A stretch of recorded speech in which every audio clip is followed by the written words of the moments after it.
We came on early so that this can be ready early so that you out there can find the video.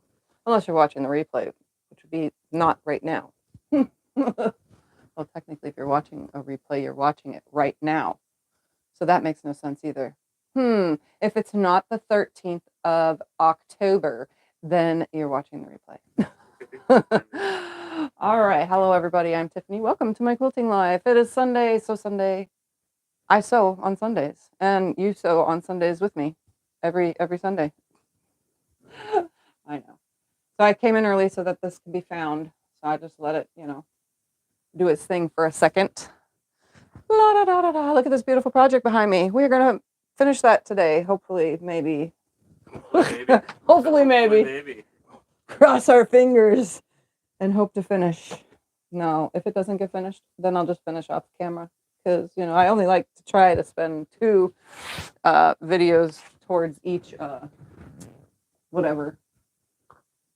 Anyways, let's see who's here. We got Norma, Catherine, Sandra, Sherry, Cheryl, Jacqueline, Flicky Chicky, Judy, Linda, Kim, Donna, Sandra, Diane, Landa. Ooh, that's a different name. I have not seen that name.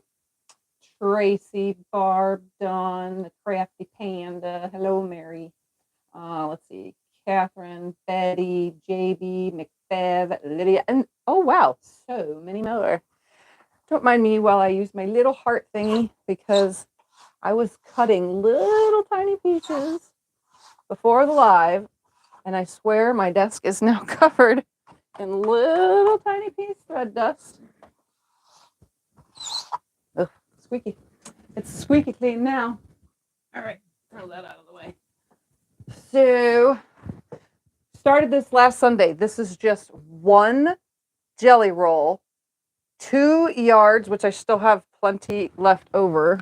Let me just bring the scraps up here. So, not even 2 yards yet, because I only used so far a yard and a little over a quarter.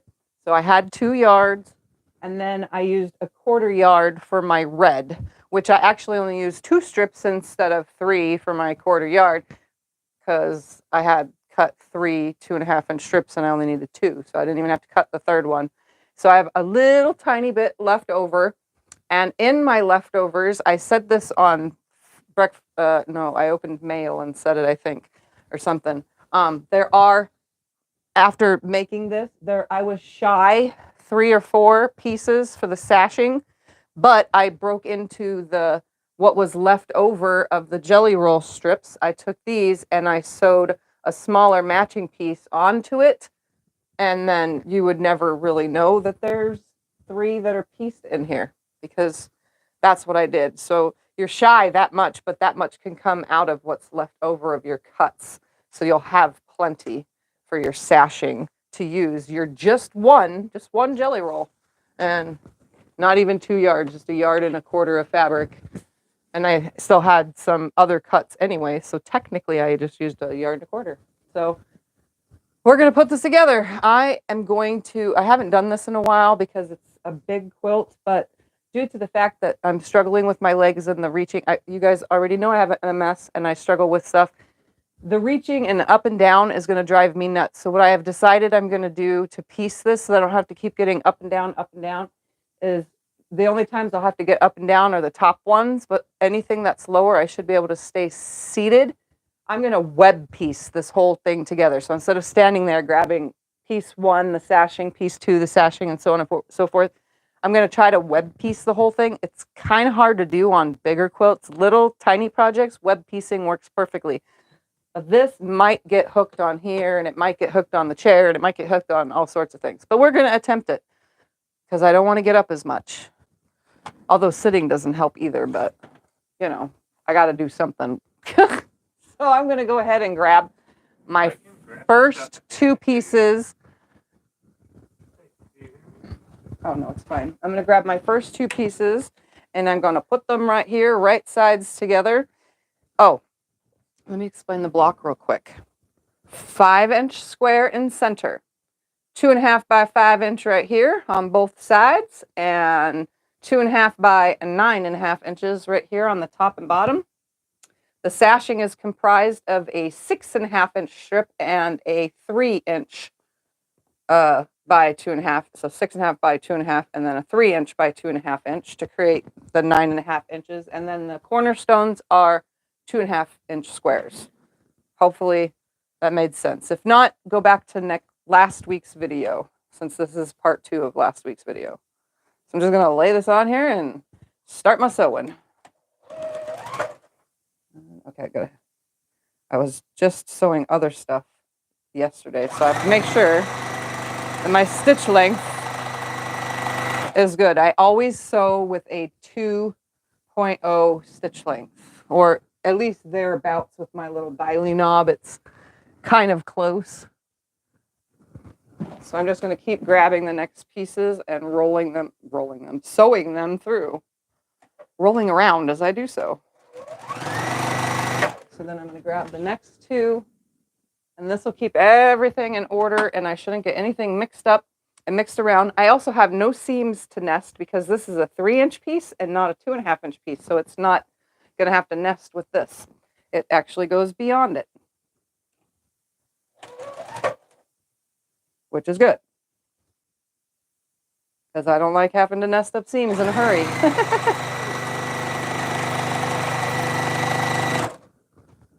Okay, then a sashing and a piece. And as you can tell, I have it laid out specifically where every other piece, and I showed you guys last week how I, determined that one faces one way. That way all the yellows meet up around each other, around a sashing. I mean, a cornerstone. Sorry, can't talk. So the only seams I'll have to nest in this whole entire thing is the rows. Each block in the row. And I think I laid my colors out pretty generously with the color layout, so I'm not really going to mess with it anymore because I'm sewing it already. See, I think this is easier to not have to get up every single time.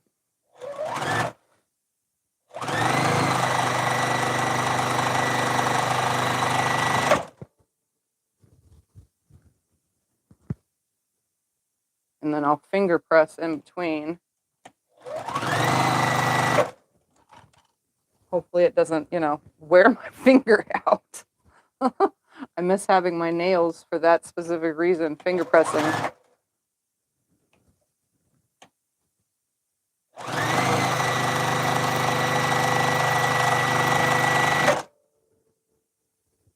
And remember, this goes all the way down to the floor where you can't see, and it goes obviously above where you can't see. It'll be a pretty good sized quilt. Lap size.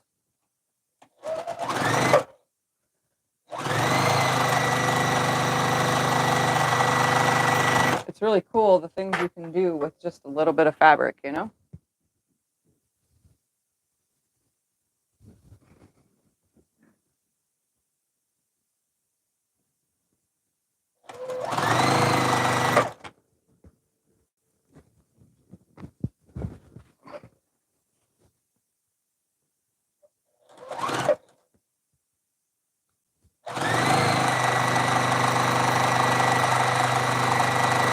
All right, now I'm at the bottom. So now I'm just going to finger press towards the sashing on all of these, and then towards the sashing on this, and then press towards the sashing all the way down. So the seams are just going right, left, right, left, right, left. Are you putting borders on it? Am I putting borders?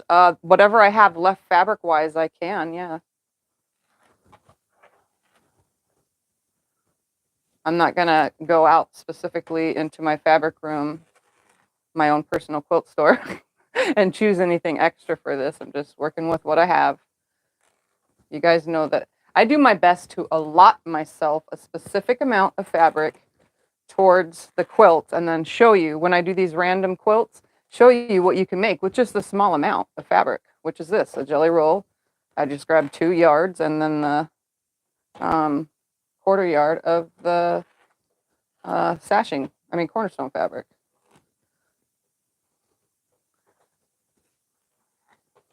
All right. Now very carefully, I'm going to lay it up here because it's going to fall to the floor. And I'm going to first grab my piece from that row. Now I'm going to bring it down to my lap so that my web is in my lap. Will it be a yellow border? Yeah, I can put the yellow on it as a final stopping, which will be fine.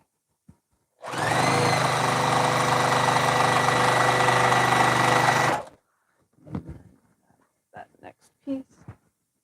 The rest I shouldn't have to stand for.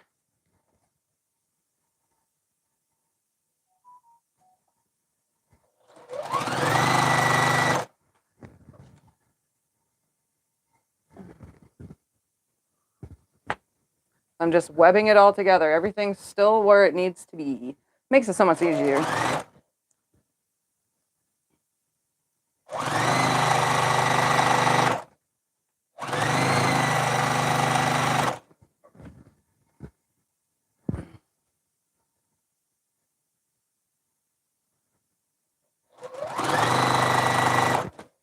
As long as I don't get no tangles, that's all I worry about, because it gets stuck on things and tangled on things.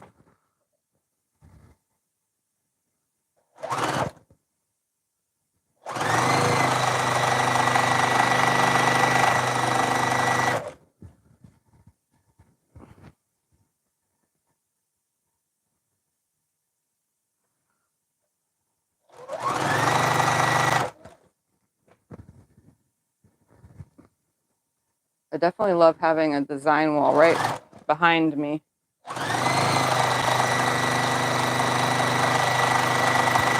For easy reaching.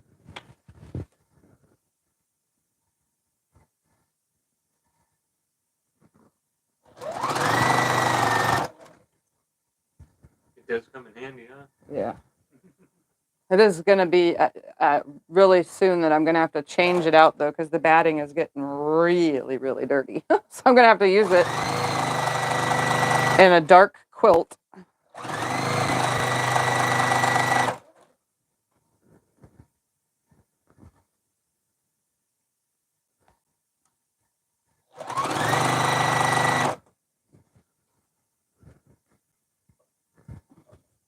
I'm also, just in case you're curious, I'm also making sure that all of my straight seam on the final top part, they're all the same. So instead of having the 2 seams be at the top, I'm actually just having them all run the same direction. So that the 2 seams that are on the side stay on all the sides, touching the sashing.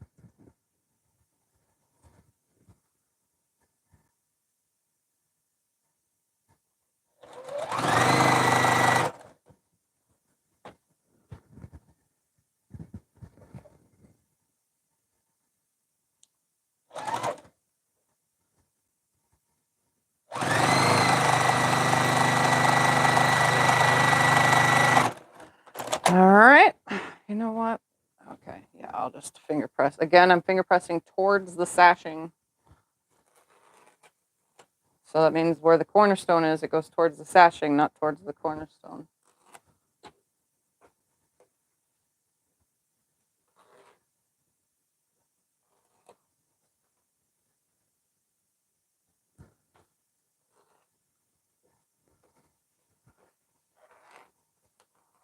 It's probably going to get really bulky seaming when I go to put this together.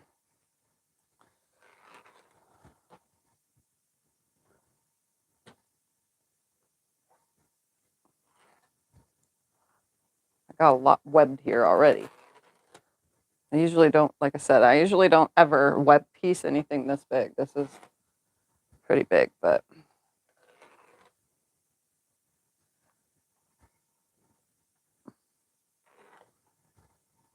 I'm making it work. All right. Just gonna place this up here, do a whole entire row. I'm gonna grab this one and this one, just so that I'm right here already. Put all that on my lap.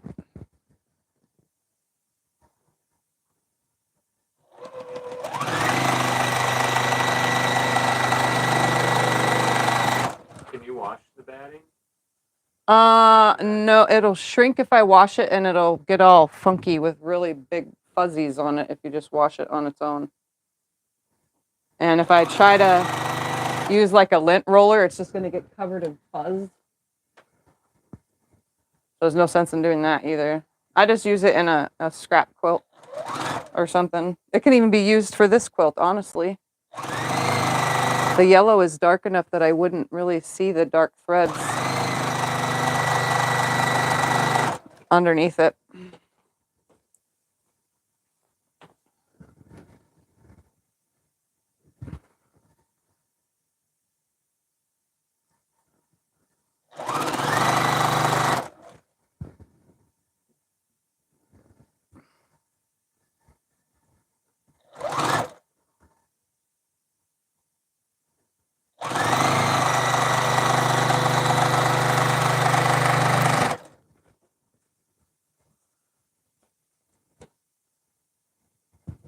And see, I'm already tangling up.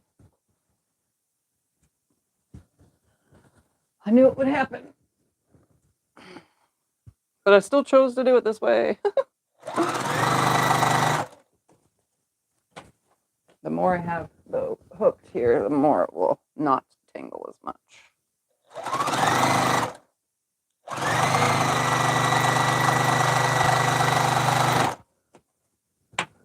That looks your unicorn thumbnail.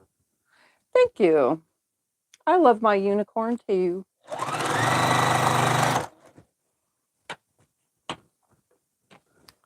Hangs up in the living room.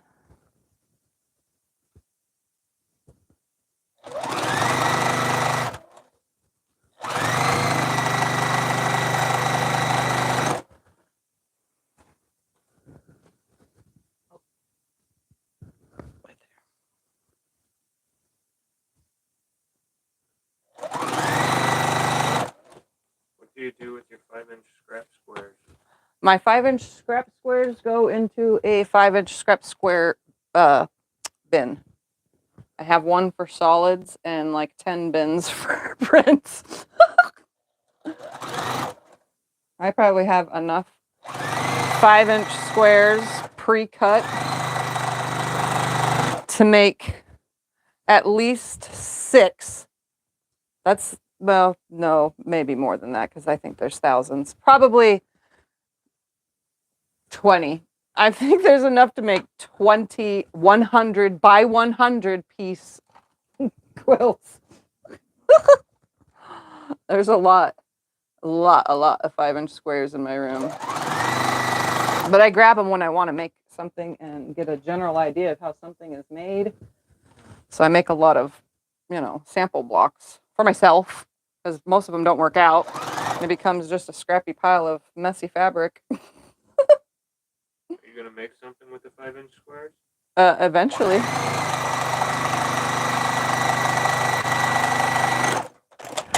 All right, again, towards the sashing. Let me move this stuff out of the way, the rest of the way.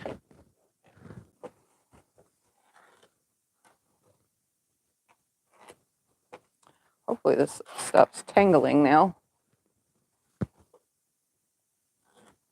Because you can see it gets stuck on my extension table.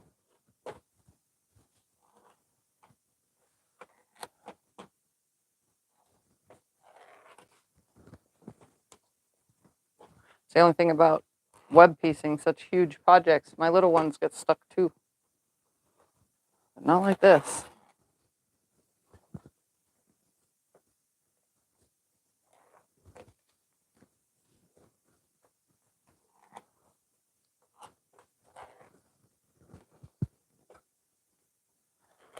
All right.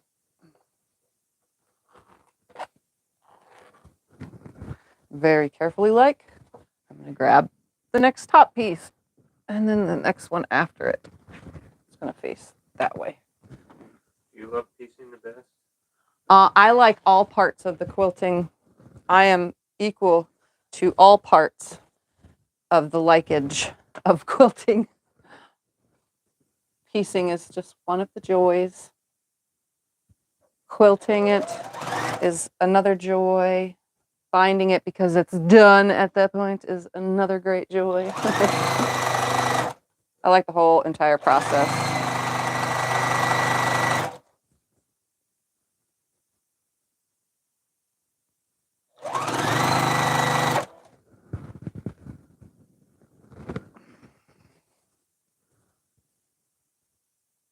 And I definitely love the process when everything works out.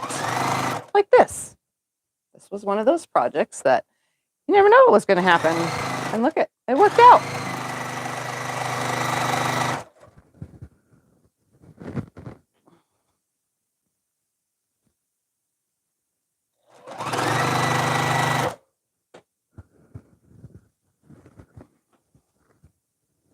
Nothing fell. Looked like it fell. Or was about to. I don't need all the pieces falling on the floor. Oh, I can get it. No, nothing fell. It's good. You look good.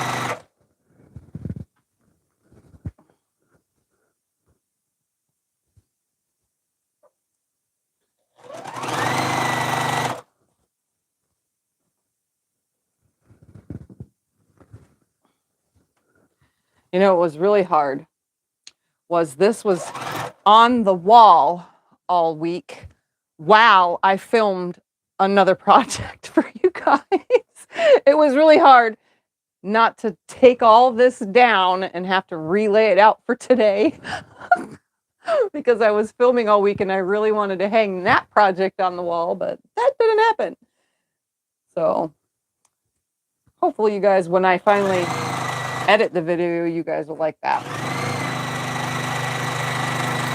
It'll be another fun Tiffy project. You guys will like it. You'll be like, oh, wow. All of Tiffy's projects are fun. But again, I'm not writing a pattern, but I wrote the pattern for the video. But I didn't write it on, you know, a downloadable thing. You just have to watch the video when it finally comes out, which will be who knows when, because I haven't had time to edit yet.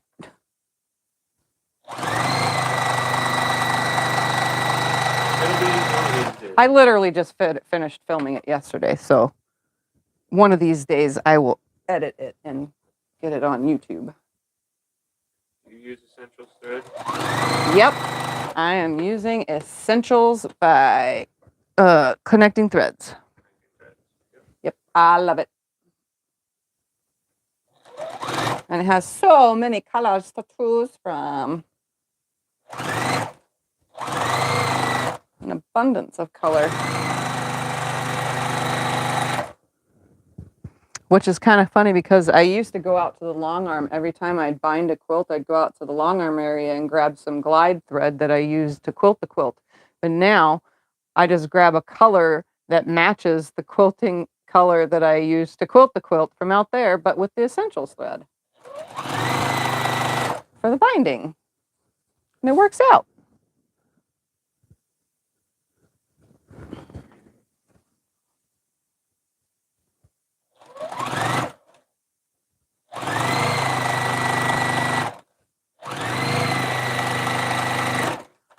All right, again, pressing towards the sashing with my finger.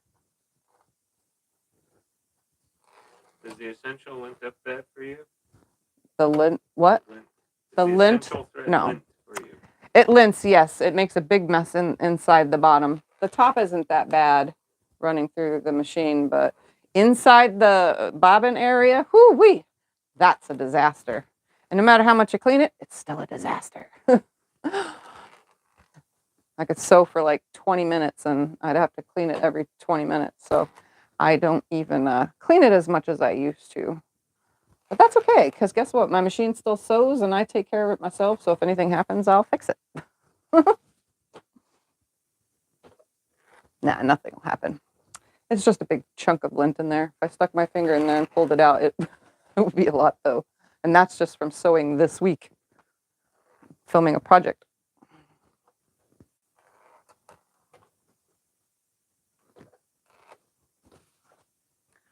All right, going back to the top again. It's going to be a skinny sashing row. Just stick all this right here because it's going to fall. 1, 2. And then, oh, I can reach that just fine. And I that told one you will I can go reach stuff for you like if you want. that. My butt is sticking to the seat. You hear me? I can Yep. reach stuff for you if you want.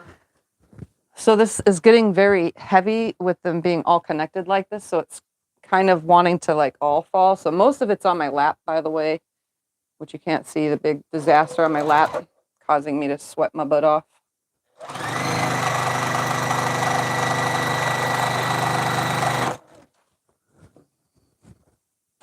You only use 100% cotton thread. I only use 100% cotton thread for piecing, but when I'm quilting, I use 100% polyester. That we get from our local shop. Yep, and I buy my Glide at the local shop.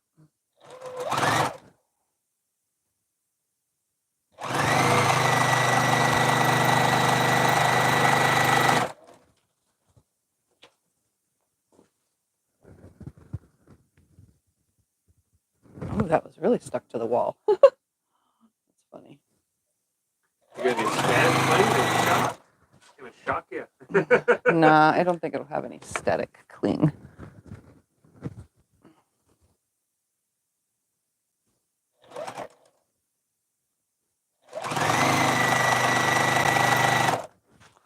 I do have a lot of hanging,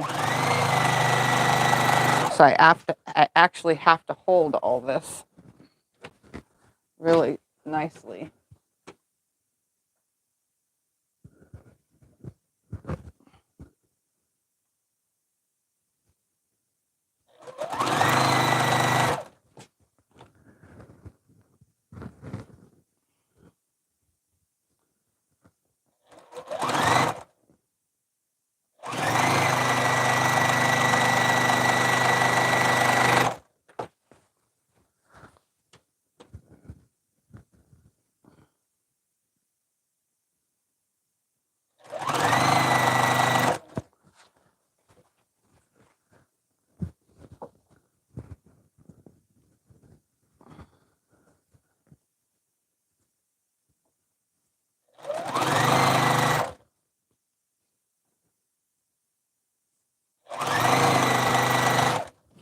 I really have to hold this while sewing.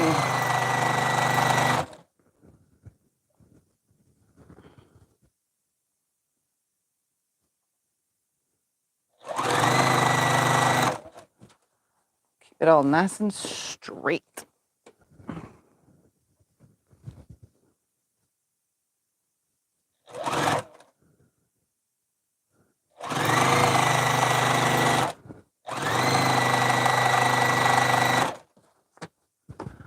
Well, at this point, we are halfway done sewing the pieces together in a web.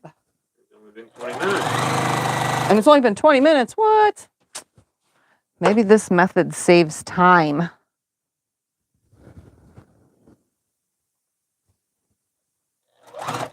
technically 25 because you were talking for the first 5 minutes.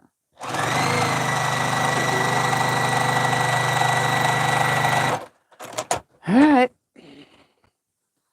Finger press, finger press. I'm gonna, to keep it from getting hooked, I'm just gonna slide my body over and finger press right here on the desk.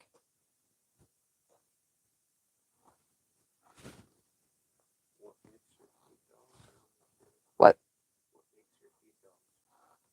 The Bunch up. Oh, I don't get bunching under my feed dogs. Not on this machine. I don't think, the only other time I did was I had an old Brother machine, and I had gotten some Singer machines, and yeah, those, I had problems with bunching all the time, and also with the fabric getting hooked into the hole every time I tried to sew anything, even if it wasn't on the point, going in from the diagonal, like it would even suck the fabric in just these corners, That drove me nuts in the beginning. But those are the only machines I had to work with in the beginning. All right, stay on the desk. Grab the first 2 pieces. If you could use only 2 colors of thread, what would it be? White and black. If I could use only 2 colors of thread, I would use only white and black.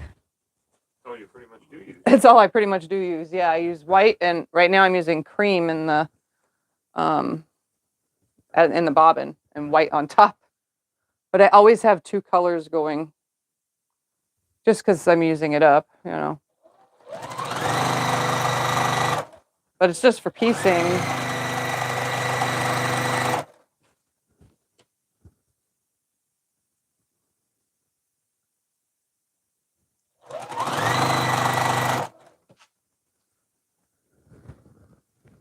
What was your inspiration for this pattern? My inspiration was coming in this room, holding a jelly roll in my hand and some fabric and saying, okay, let's cut.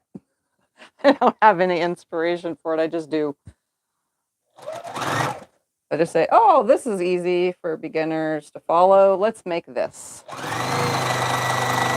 I think I said it last week. I tend to only do beginner stuff because, you know, I'd say 75% of you are beginners, and the other 25% of those who are watching me are advanced quilters and been quilting forever. A lot of you are like me, late start in life, and we just started. You know, well, not that late in life for me because I'm, you know, in my 40s, but I wished I would have found this, you know, when my mom was sewing when I was a kid. I wish I would have just said, hey, you know, and then just started sewing things like this when I was a kid. But that didn't happen for me. What's the difference between poly thread and cotton thread when it comes to quilting? When you're quilting like quilting on it, Yeah. cotton thread is very, very messy. You constantly have to keep cleaning because you're quilting fast. Your machine is going fast. The long arm is going fast. So in that bobbin area, on especially long arms, cotton thread makes the biggest disaster. So if you're not wiping that lint out with every single bobbin change, then you're going to have problems with your machine and need it fixed more often than not. So you got to constantly keep it clean. Same with this. I mean, obviously, I don't free motion quilt on this machine anymore, but on my other Juki, which is the same as this one, that's the one I was teaching myself how to free motion quilt better than I did on the little brother machine in the beginning. And yeah, cotton thread made a disaster, top and bottom in these machines. But the poly runs through. I use Glide, so it's triable polyester, so it's like spun 3. That's how I was taught, I guess, is how it is. It's so it's really tight. It's a tight thread, so it's wound really tight, so it runs through the machine with barely any lint ever. Like I can go probably 20 bobbin changes without having to clean my bobbin area on my long arm, which I love because I hate really reaching under there. It's getting harder for me to reach under the long arm. Now I usually have Scott do it. Is it possible to transfer thread from a cone to a thinner spool? Is it possible to transfer thread from a cone to a thinner spool? I actually don't know. No, you'd have to, there's got to be something that's going to wind it, you know? You'd have to have a spool winder. I have no idea.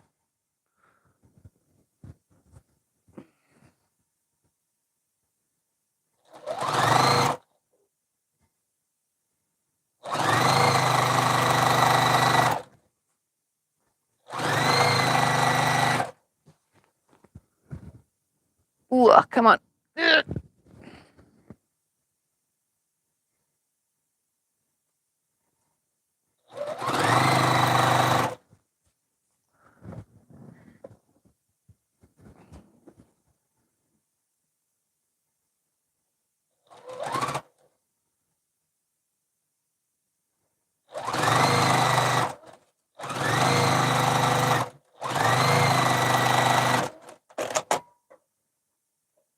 Someone keeps telling me in the comments section of my videos to put the Velcro under my foot so that it stops moving because I keep having to find it. And I keep forgetting to tell Scott that I need Velcro. the sticky kind, you know, to stick to things, so that I could Velcro the You have sewing foot. Velcro. I don't have the kind that's for this with the sticky on the sides. I have the sew-in kind. Okay. I'd have to put glue or something on it.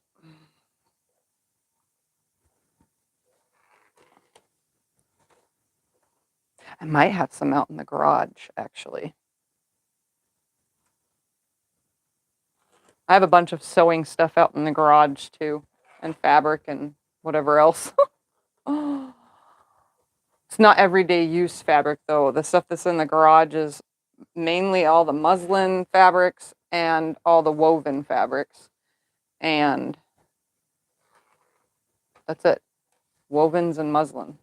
I have a thing with I have a vintage box, a box of vintage fabrics and panels though out there.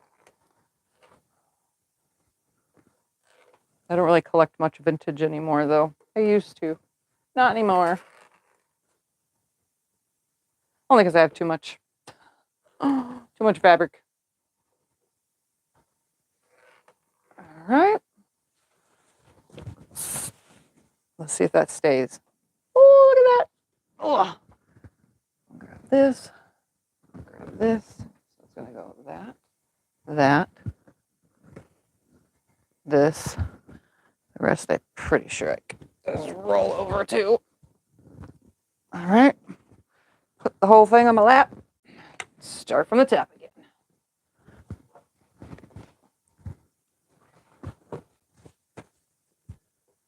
Is this heavy enough?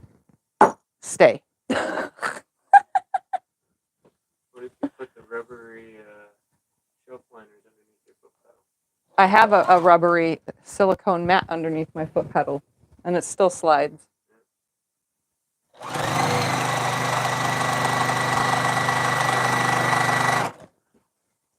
Okay, that's not going to work because I got to be able to grab it.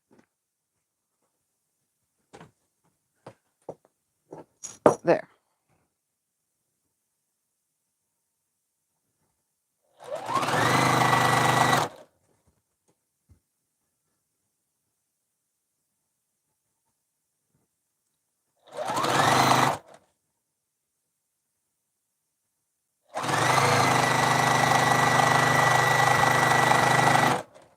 Oh, I have an itch.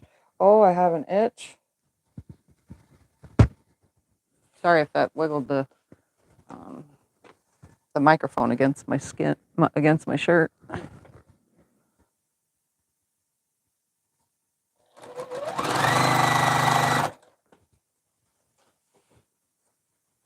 Oh, come on.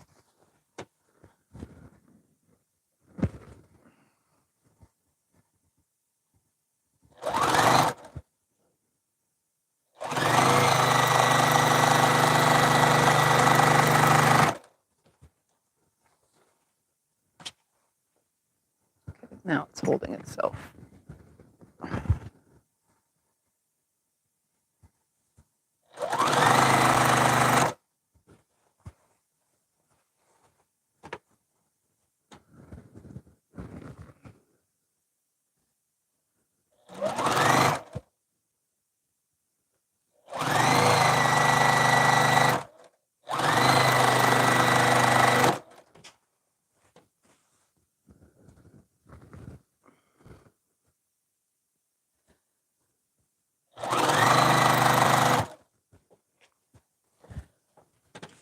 How many of you are out there sewing while I sew right now on live stream?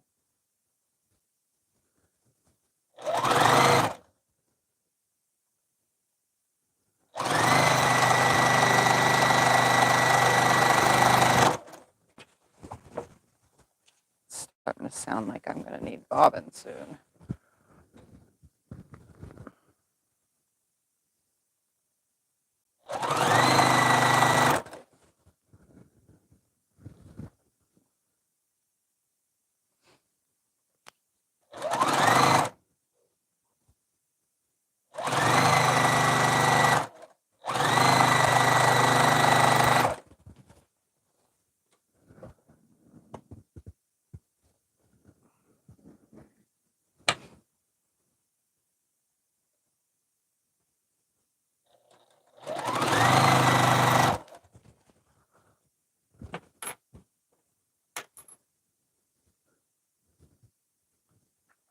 Ooh, we got some people sewing with.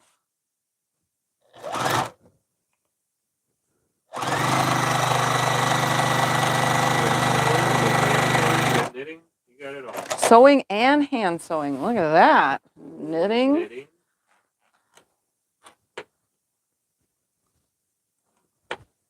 Did any of you start this specific project last week? Since it didn't take much, if you had a jelly roll on hand and 2 yards of something on hand and a accent color, did anybody start this? I like it when you guys do the things that I make.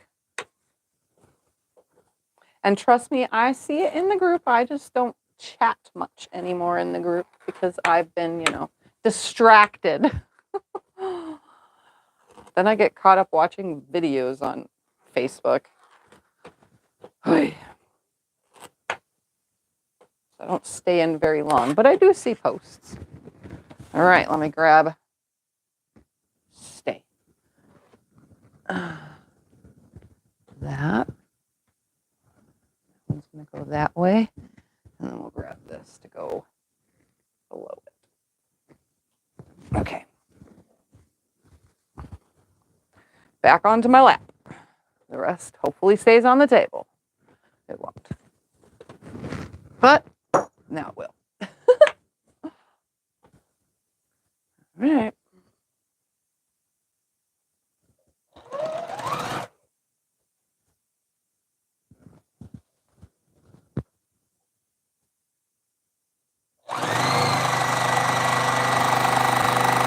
And like I said, bobbin changing. I hope I'm not the only one that can hear bobbin running out, at least on these machines. Industrial strength hook and loop tape. Industrial strength hook and loop tape? I don't know. I've never heard of it. Well, it's being delivered to you. Is that for your pedal? For my foot pedal? Yeah, the crafty pen is. Oh, Mary? Okay, there. Mary. It will be there on the 16th. Thank you.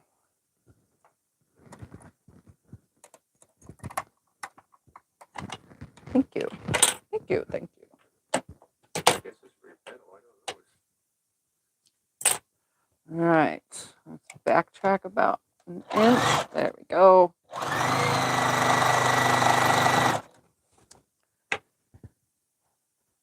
When I hear my bobbin running out, it keeps me from air sewing.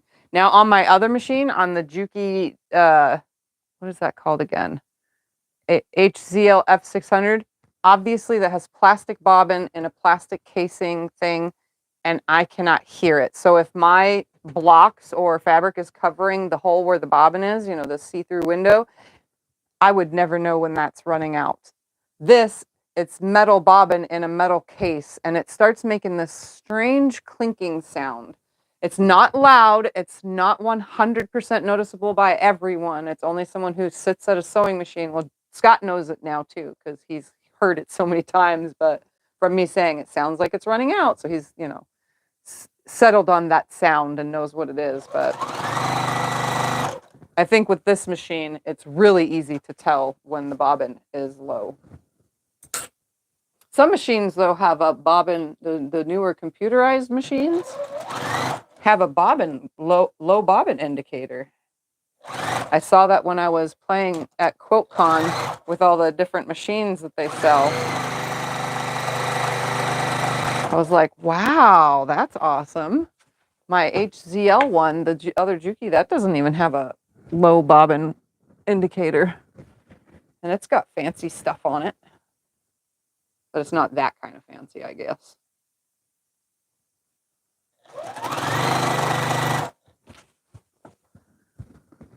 Fancy, but not that. Fancy, but not that kind of fancy. I like how you say that. This machine is fancy, but not that kind of fancy.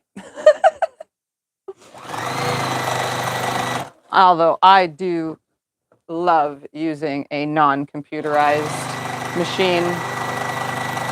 Not that I'm against the living room on wheels sewing machines, but I like that I don't have to worry about trying to find this stitch and trying to make sure that it's lined up, the needle, you know, adjusting where it sits. Or I like that it doesn't take forever when you press the thread cutter and it goes that like extra 2 seconds of that just, it's just too much. I like instantaneous.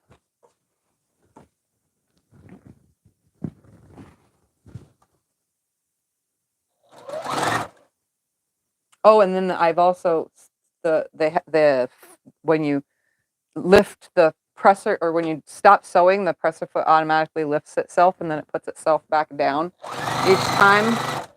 I wonder how that would, if that would still work for me, because I sew so fast. Because every time I stop, it would lift itself. That would be really weird for me.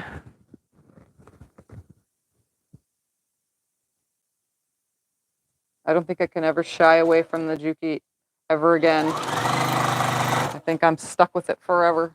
Oh wait, I am, because they're expensive. Something fell. No, didn't? Okay. Just looked like it again. I'm seeing things. I guess I'm hallucinating a finished quilt. It happens.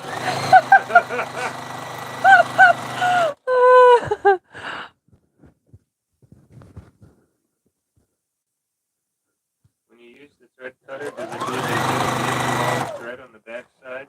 When I use the thread cutter, does it use a what? Does it leave a bit of a mid to long thread on the back side? Yes, it leaves a little spun tail. So you could tell that it's tied, like it's spun twice, and then it's, I don't know. I would say it's probably as long as my earring stud thing. So it's probably like 5 millimeters of a little tail that is left on the back of the fabric. I usually cut those when I am, like, say if I free motion quilt on here, or if I'm, top stitching something. I usually cut those off. I don't leave them hanging.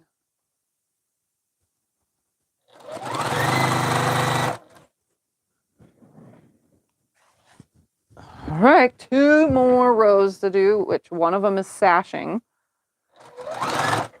This is going quite well. I'm surprised I was able to web piece the whole thing so far.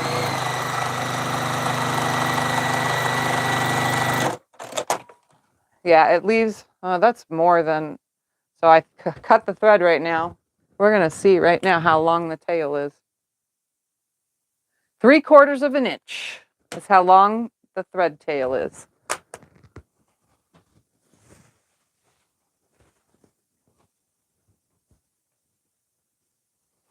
So then that's longer than my guess of, 5 millimeters.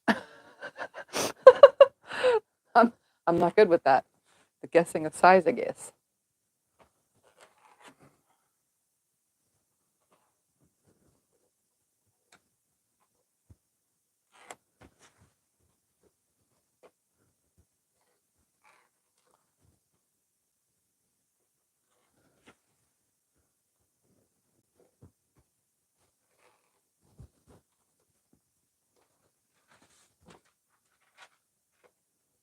This is very, very, very fall.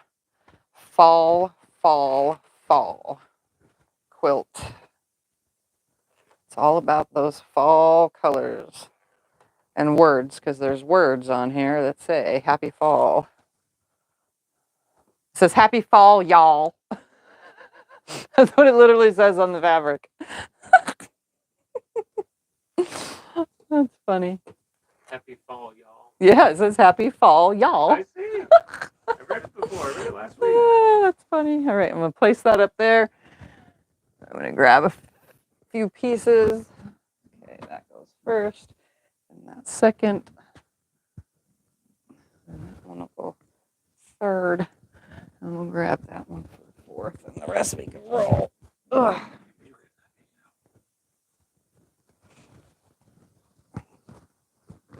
All right, here we go.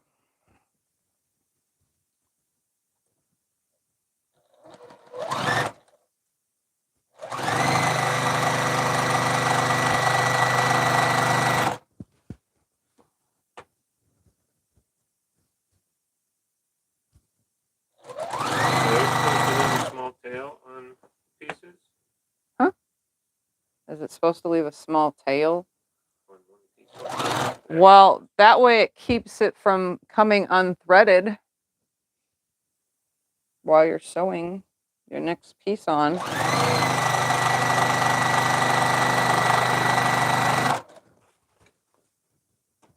Oh, look I made it to a piece. I didn't even notice any of the other pieces until I got to this piece right now, that this one has a seam in it. I guess since I can't even notice, you guys won't notice.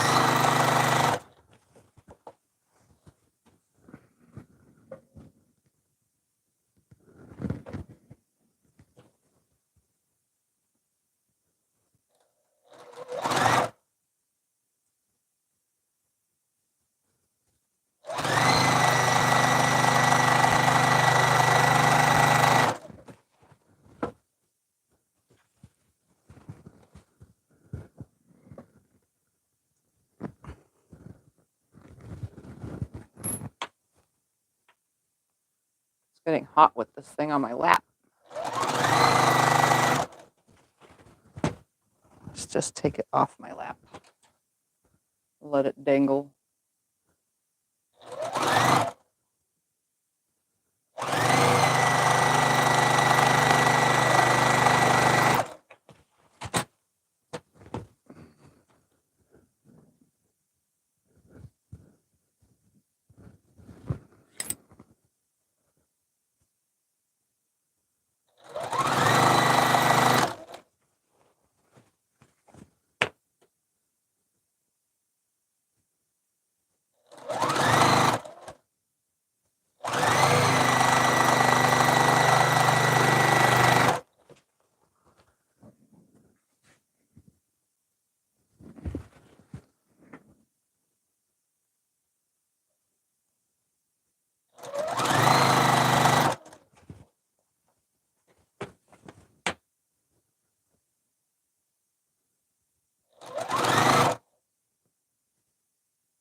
All right, one last row to attach, and then I can put the rows together.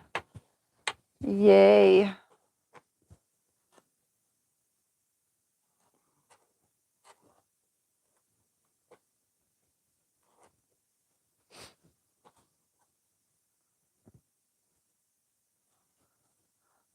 Every now and then my tail between the two come undone. And that one was an example of it. I'm just not hooked anymore.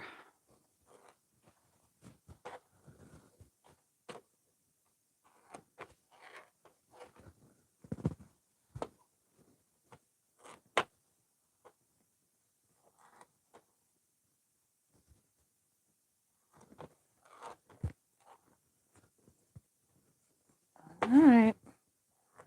Start at the top again. With that fall.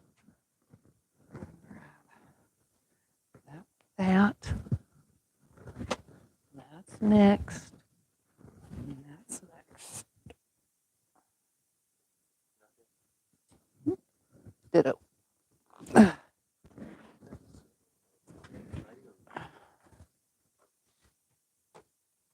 right.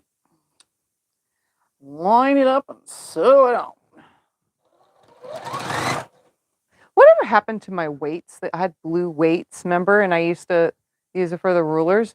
Do you know whatever happened to those? I don't know where you put them. You know, for the future, because that would be a good idea to hold it as an actual rubber weight. You know, just a little 5-pounder. Were they under here? I don't think so. You knocked the camera. Sorry, guys. Scotty's butt knocked the camera. Not my butt. You have them around here somewhere. I haven't seen them in a long time.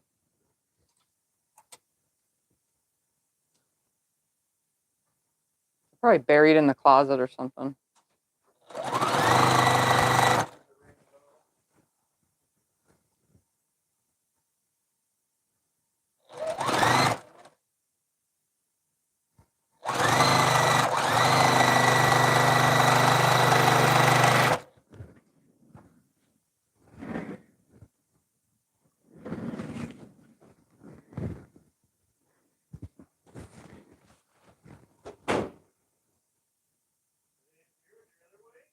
No.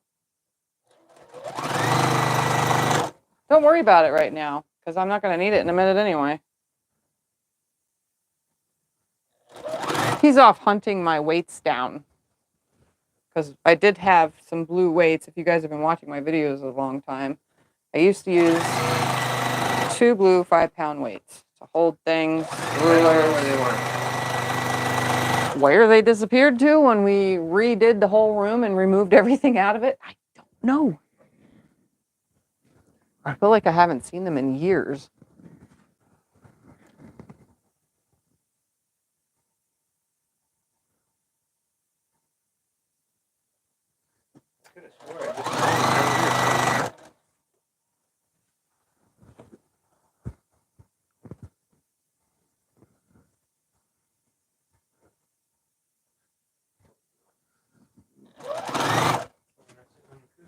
No, because it was causing me to sweat more.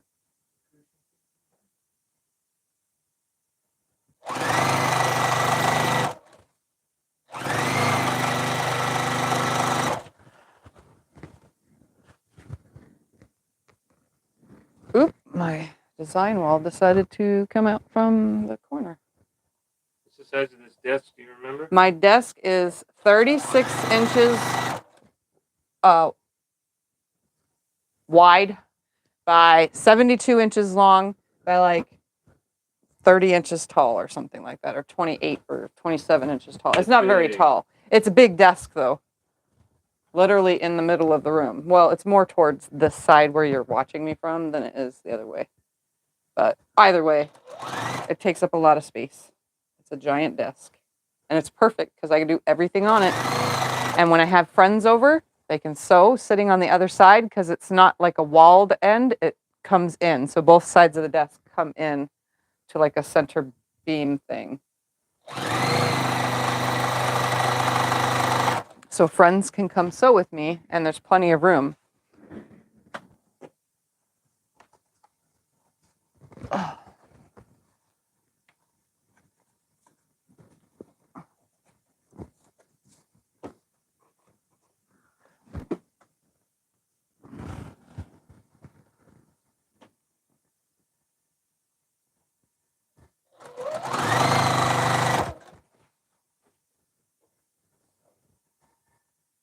Technically, if I didn't have the drawers on this side, I could have 2 machines on the same side and have all the cutting on the opposite side of the desk.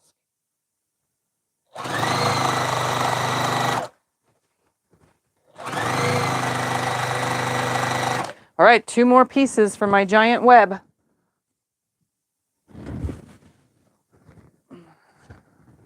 Move that back over there.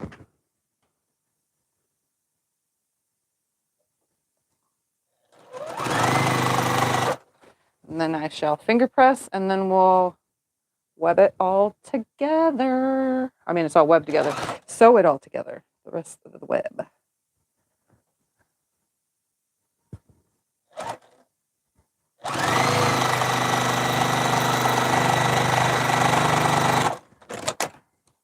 All right.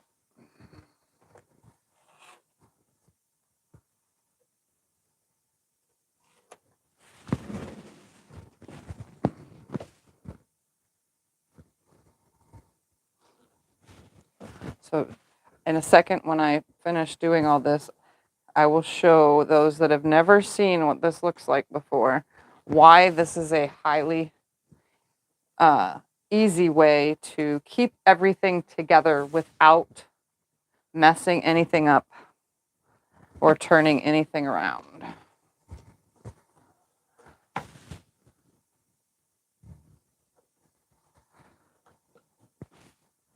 I like doing this with small quilts, like using 5-inch squares, you know.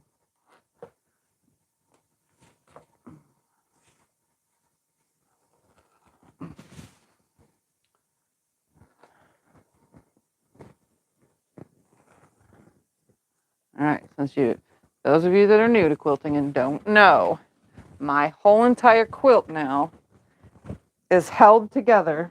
You want me to hold this on? No, it's fine. It goes really far down. It looks longer than it is now that it's sewn together. But once I start sewing the rows together, then it'll be long. So my first 2 rows are sashing row and big row. So I'm going to put this right sides together right here. And now I'm going to sew, matching my seams, this one onto this one. So now I'm going to put the weight of this whole entire thing on the desk and start with these 2 rows. You can pin it if you need to, but I never do. Put everything on my lap. Keep everything else out of the way and sew this on.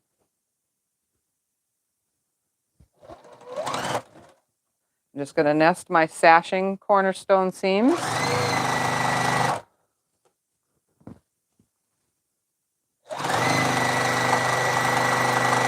Stop in the seam, adjust, sew some more. And since everything is finger pressed in the opposite direction, everything should nest right up.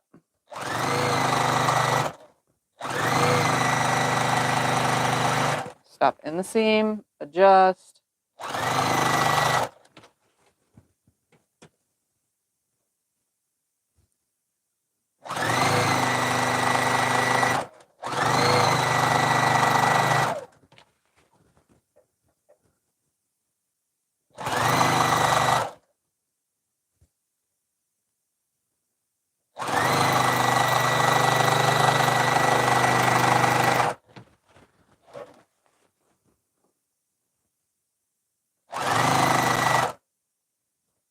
And all I do is just finger hold the seam together.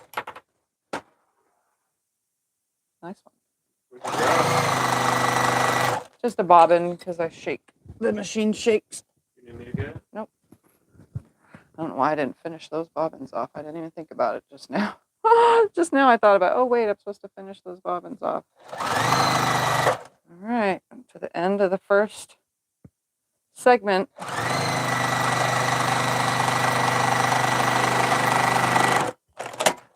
So now that first segment is together, right? Like this, as you can see. So now I'm going to lay that, I got to turn this back around, over the blocks. That's next. I'm just going to grab the sashing right here at the end and then the next block section and put those together. Shake it out, obviously, and then pick the whole thing back up, throw it on the desk.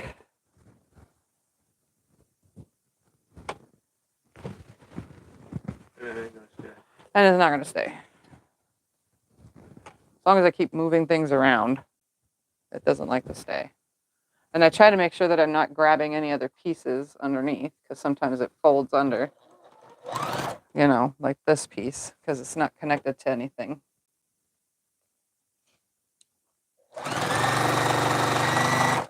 And we want everything to be flat. Stop in the seam.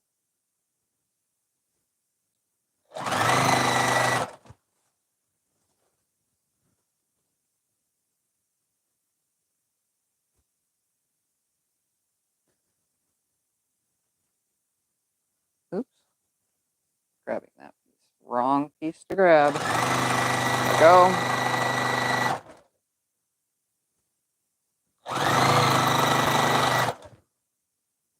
That. Keep going.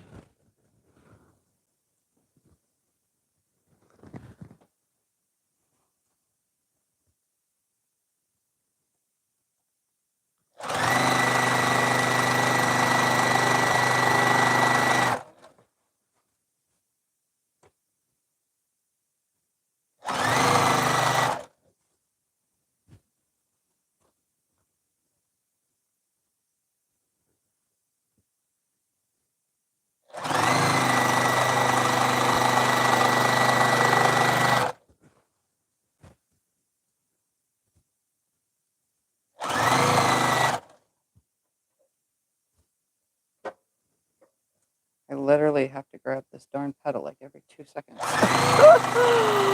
Oh, it's funny.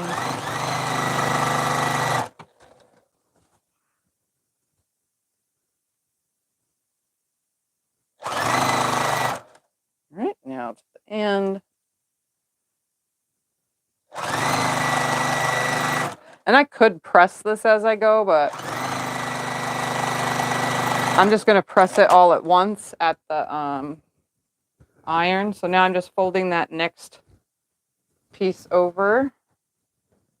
I'm just going to grab that whole section because the next row is a sashing. All right, just put the bigger part.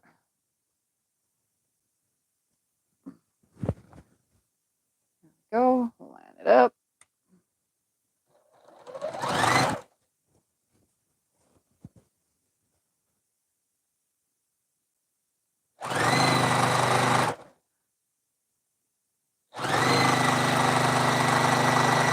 It's a lot easier with block rows than to do with sashing this whole method because the sashing piece is a really long skinny row and it seems like it doesn't, it's harder to lay it, you know, properly, but it's working. It's working. I'm making it work. Because I have to reach under sometimes to adjust the fabric so that because the weight is trying to pull it that way. We don't want it to bow. Trying to prevent that.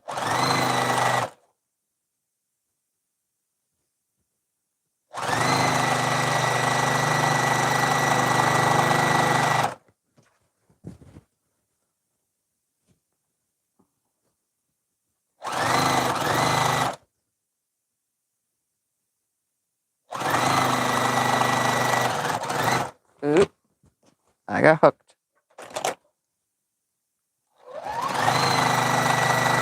So I just got hooked on the extension table and it yanked the piece. That's why I had to cut it and start over again on it.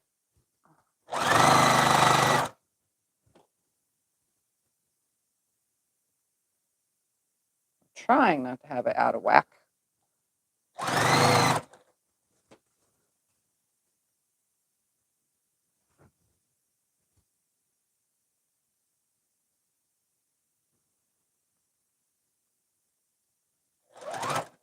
Come on. Stay where I put you. And it's stuck again.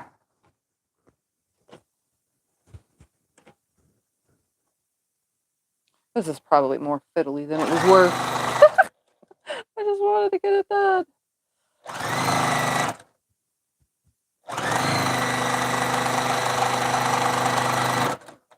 All right. Now this one goes to this one. And then I think I'm going to flip it and go the opposite way so that I can actually see what I'm doing.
Maybe it'll stop getting hooked on the desk if I turn it the other way.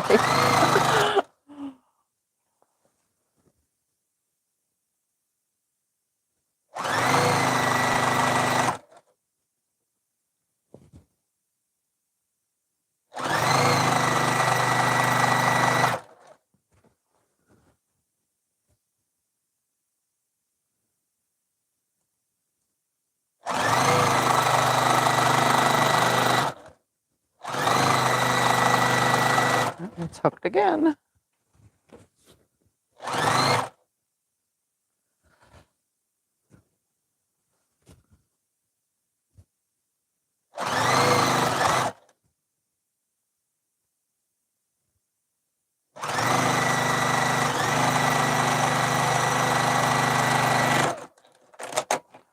All right, I'm going to go ahead now and flip it to where all this is on top instead of on the bottom.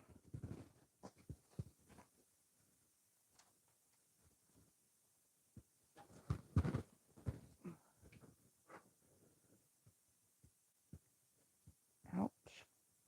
Just clipped my own self with my own nail.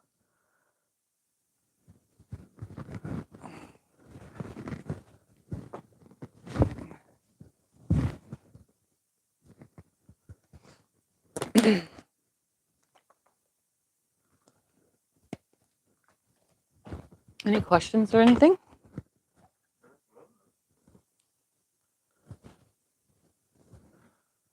All right.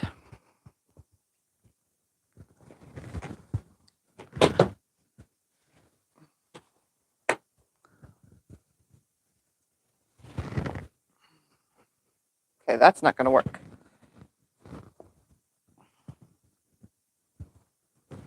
Get on my lap. There we go.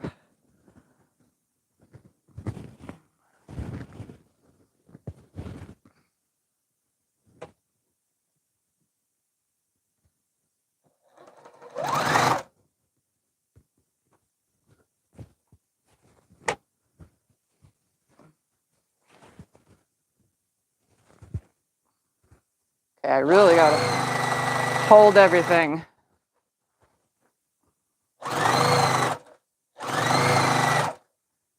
I really am too lazy to pin or clip. I just don't want to take the time. You need me to help you hold that up? Nope. Nope.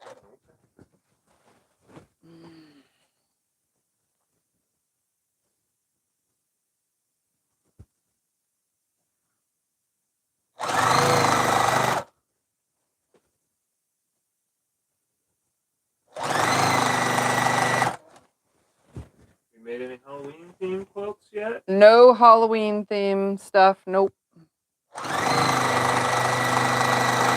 What kit is your apron from? I just saw something from all the yanking. This is my fault for doing what I just did with the way I pieced things. But I have a whole entire seam that's come unsewn. Well, not the whole thing, but 90% of it. What kit is the apron from? Open gate. It's an open gate thing that I got, the apron. Scott put a link in for open gates. It was from their October box.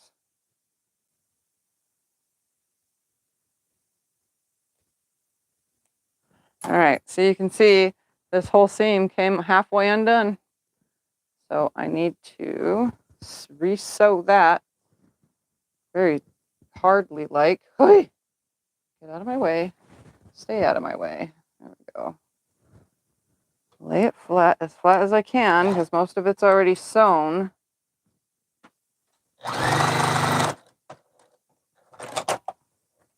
Okay. Over there. Reline this back up. I have been quilting for 8 years.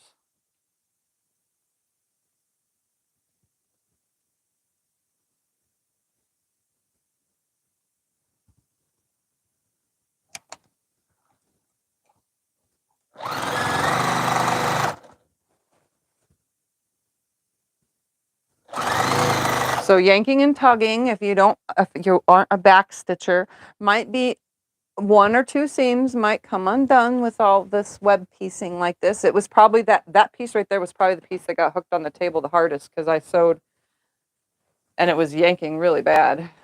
So that was probably that piece. That's probably what yanked that whole stitch out.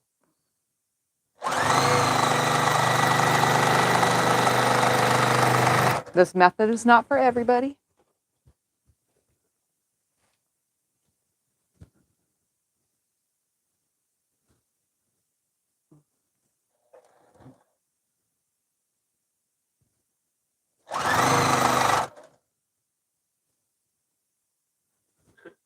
Here's a good one. Any idea how many quilts you've made?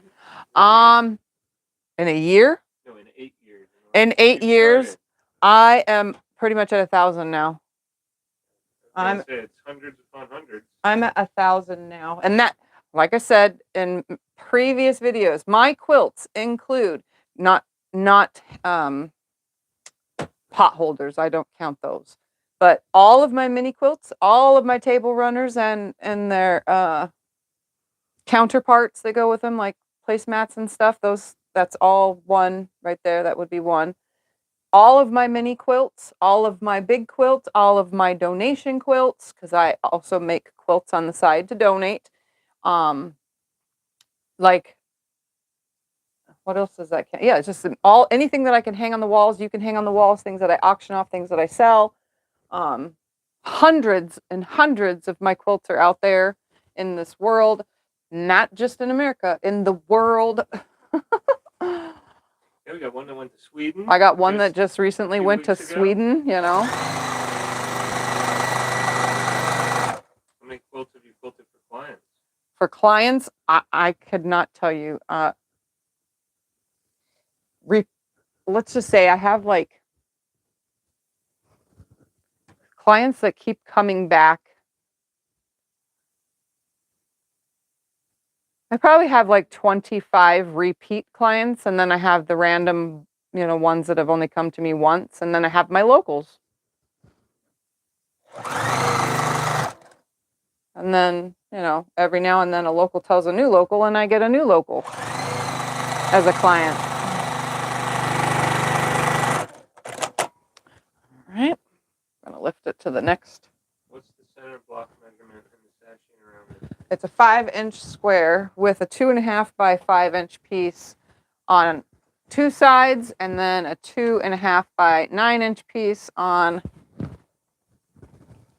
2 sides. 2.5 by 9.5 on 2 sides, and then the sashing is a 6.5 inch by 2.5 inch with a 3-inch piece hooked to it to make 9.5, and it's literally just one jelly roll and 2 yards of fabric and a quarter of a yard of a accent color for your cornerstones, or 5 inches. You don't even need the whole 9 inches of the quarter yard.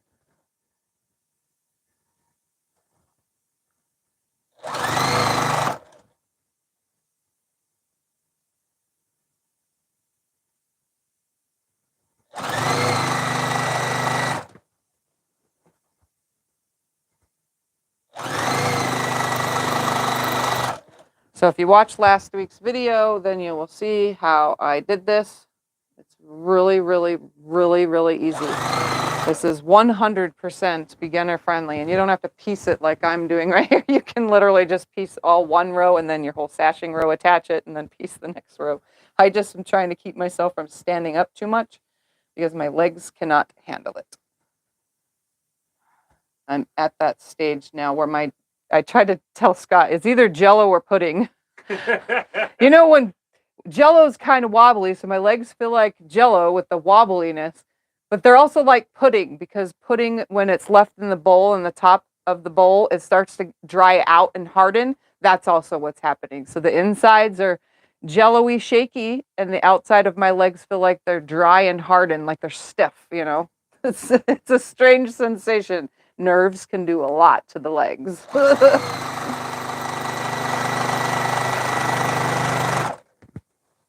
And everybody I know has always told me that I'm a very easy to describe symptoms person. That I describe them pretty good.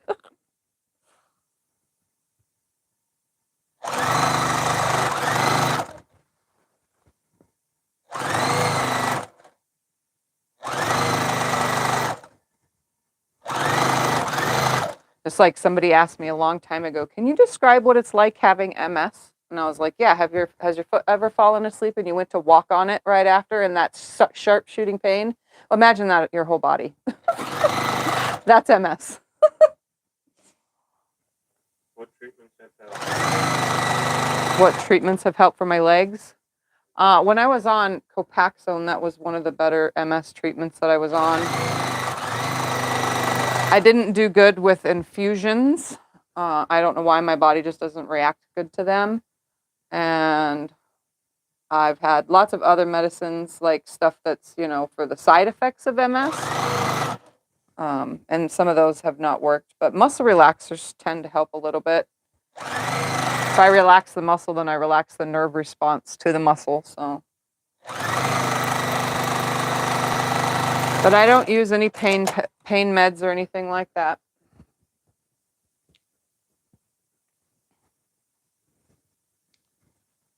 And I'm not on any MS treatment, although I want to get back on it, but we don't have a neurologist here, so it's going to probably be all the medicines but the MS medication is what I can get from all my doctors to make up for, you know, being on Copaxone.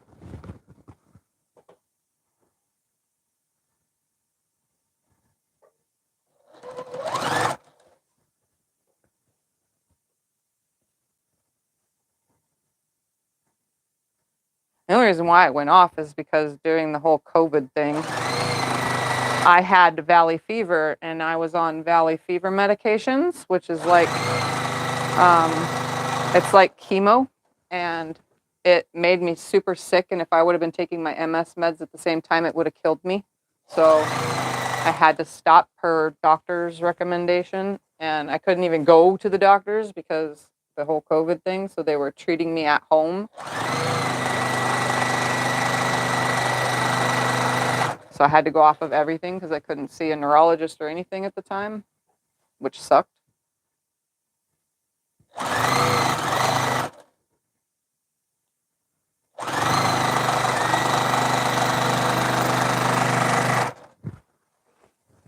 I probably could have just hoarded the medication, I guess.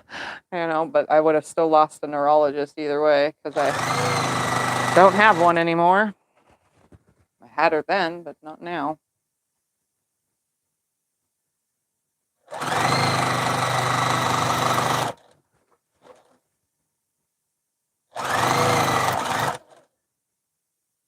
Sorry, my legs are shaking. If it sounds like I can't control my foot pedal, it's because I can't. I'm just having problems right now.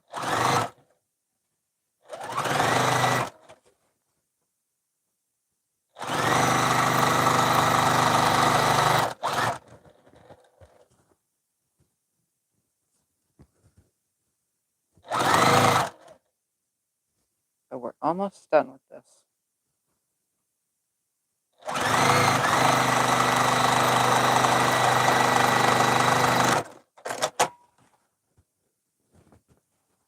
That's quite a few. 1, 2, 3, 4, 5. 5 more to hook together. And that includes the row of sashings. It's getting easier now that I have a big flat section, so all this is not connecting to anything on my desk. On my extension table, I mean.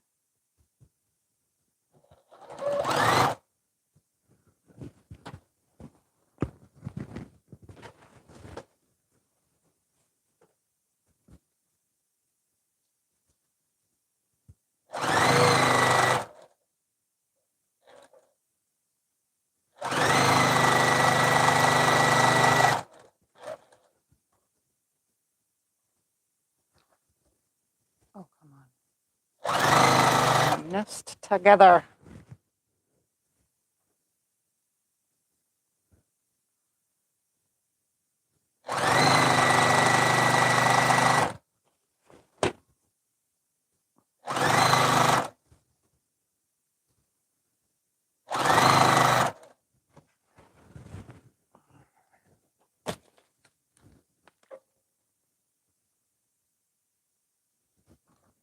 Sorry, I'm stretching my legs.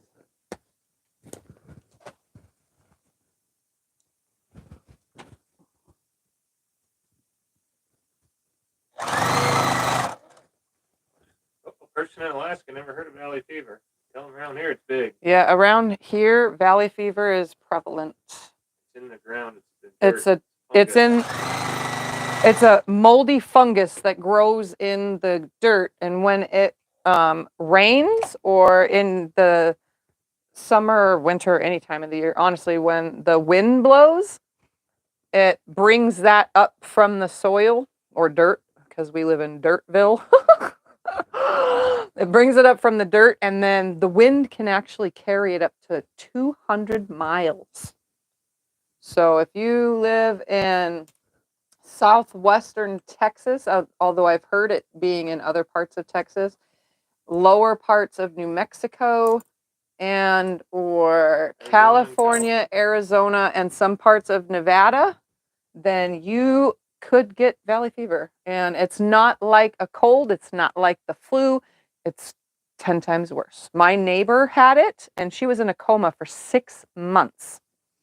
She almost died. Yeah, she almost died. And there's plenty of people who have, because it doesn't get... Mine was diagnosed because they found a mass in my lung. And the emergency care, because I had pneumonia, and I kept getting pneumonia, and I was wondering what the heck was happening. So I went to urgent care.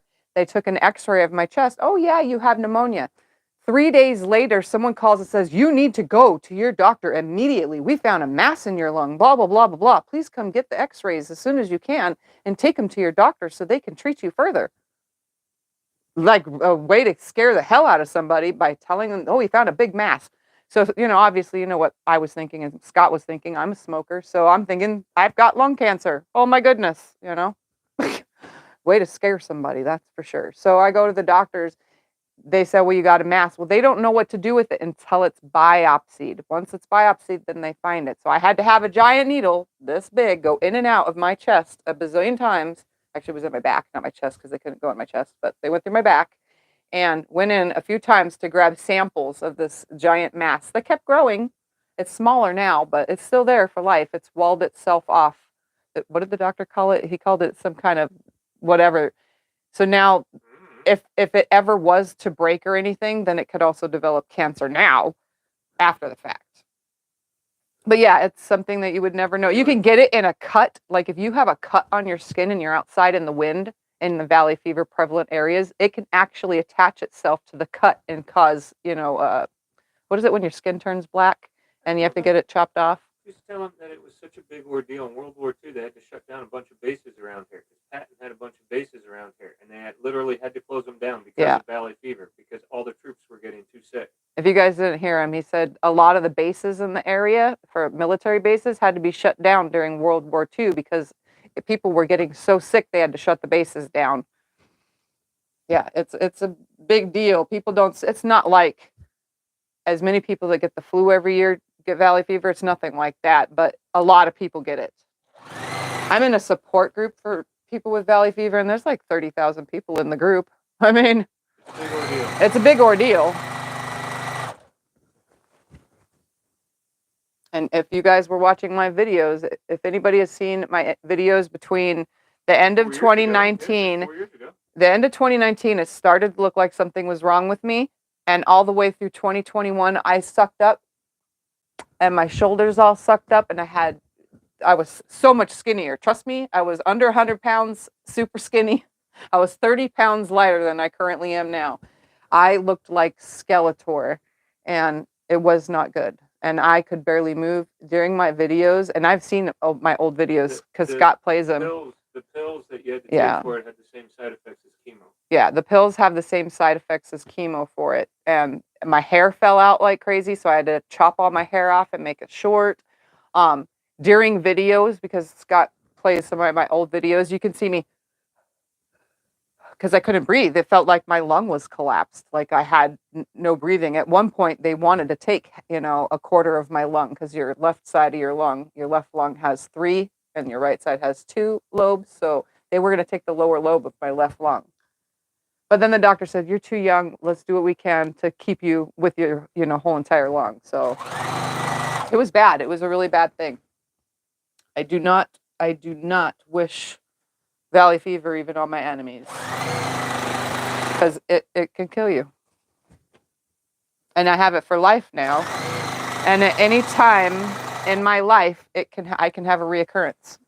So And I'm more susceptible to even getting the whole thing all over again because I have an autoimmune condition. So it really sucks. And don't let that stray you from ever visiting Arizona, because you're not going to just get it just because you visited Arizona, you know? Good, you got it, 'cause you went to Southern California. We went to Southern California, and I'm pretty sure that's how we got it. We drove through a construction area that was like 100 miles worth of construction on a windy day, and I got out and had a cigarette. That's most likely how I inhaled it, because no one else in the family but me got it, and it hadn't been windy because it was wintertime here. You know, it was wintertime that we went. So, yeah, I most likely contracted it in Southern California. Because I started getting sick, I don't know, it was about 3 weeks after I contracted it is when I first started noticing I was getting pneumonia. I kept having pneumonia. And during the course of the valley fever, I actually had pneumonia like 7 times.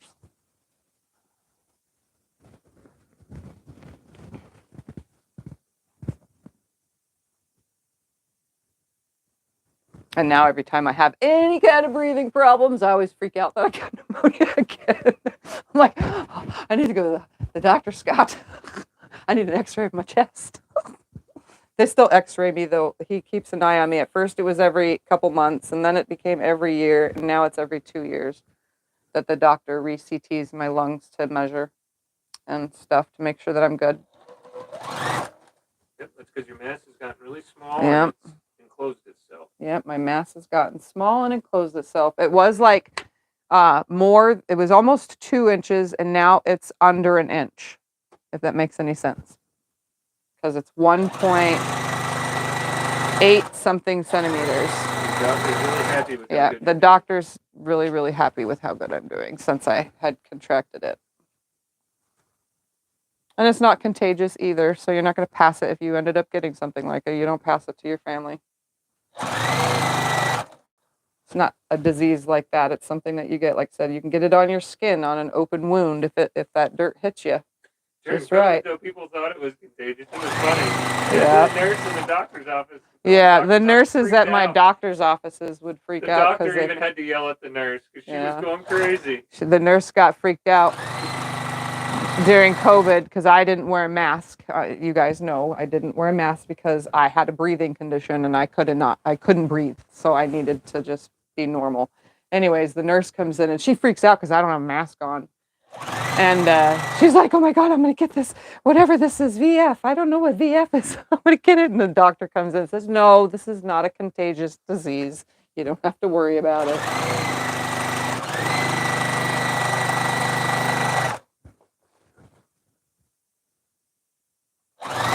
When I finally got to the pulmonologist, though, I was well taken care of and have been for all these years since 2020. Well, I still was I still had symptoms in 2021, but not as bad.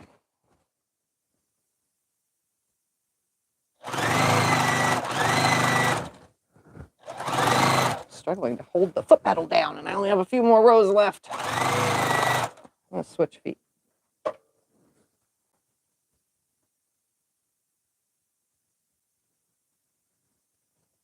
I literally have 3 more long seams. I'm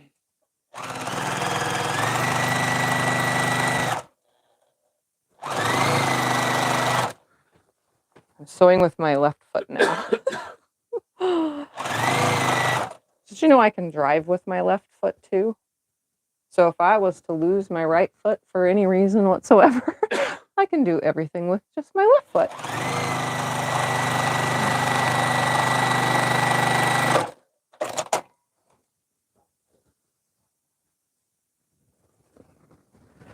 All right, no, that's 1, 2, 3. Yeah, 3 more long seams. Come on. At the end. And then we'll press it and show it off, because it will look really cool. It will. It's definitely a lap size. I can't tell you how big it is until we're done because I suck at math.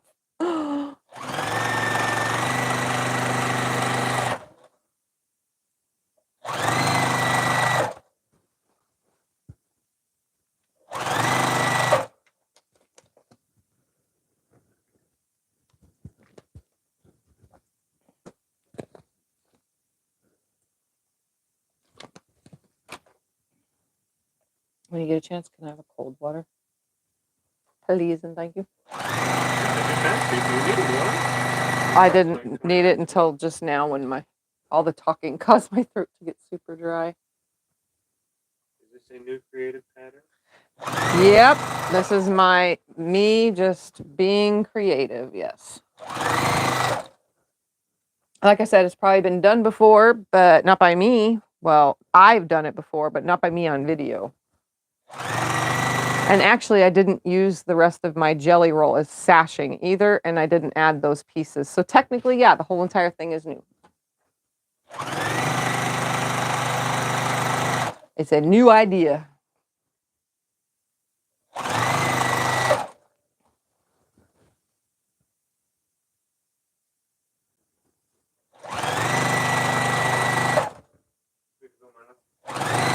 Thank you.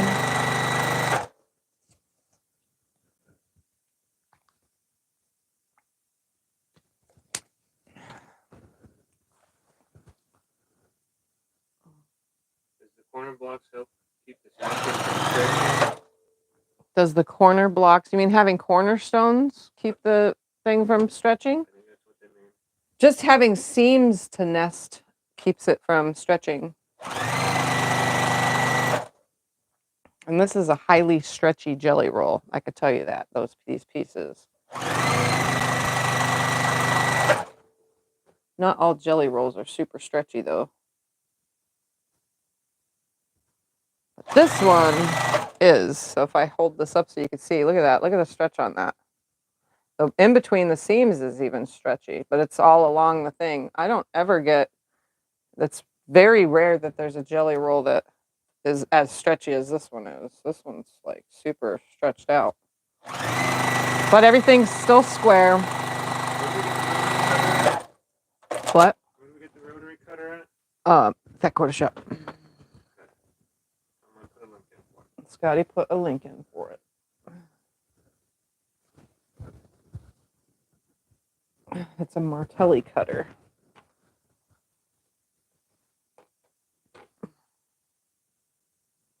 A fun piece. There it is. Come out of the dark. There we go.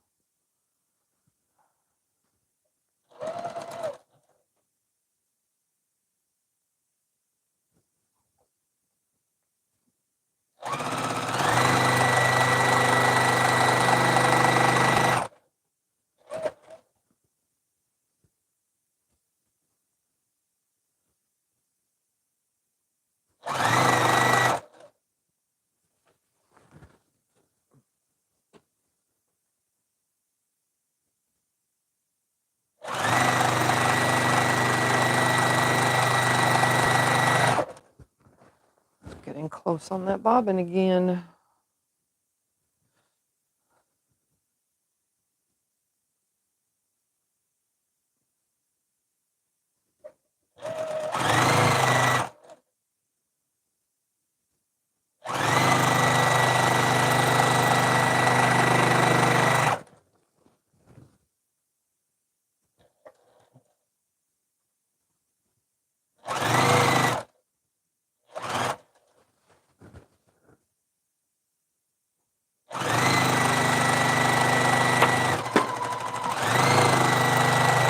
I should have put these darn things on the rubber. I'm going to end up wasting a ton of thread on my floor.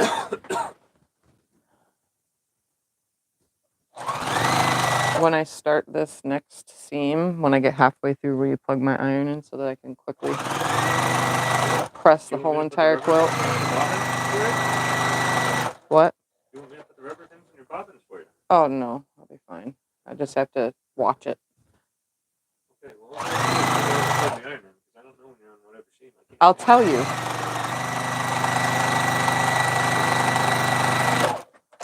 All right, last seam.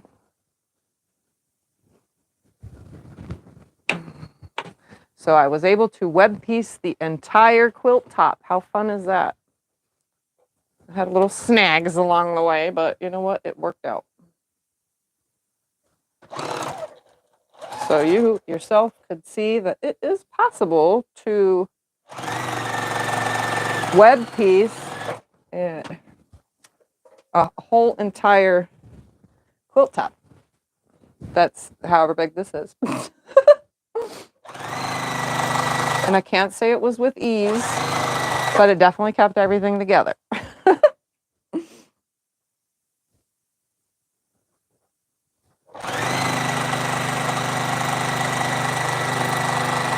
All right, plug the iron in.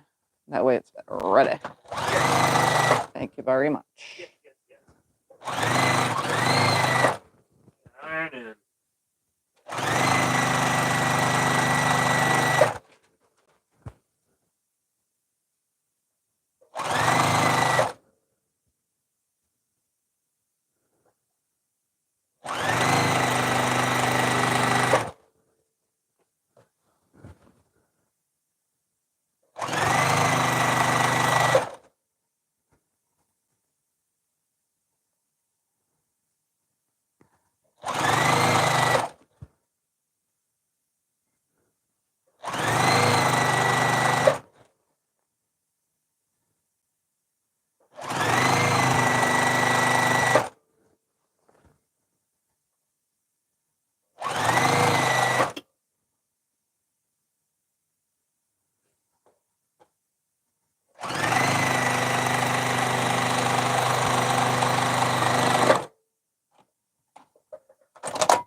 Okay, I'm going to disappear off screen for a minute. And Scott would have showed you the kitty, but he still hasn't come in to visit. He's still sleeping. He being a lazy kitty.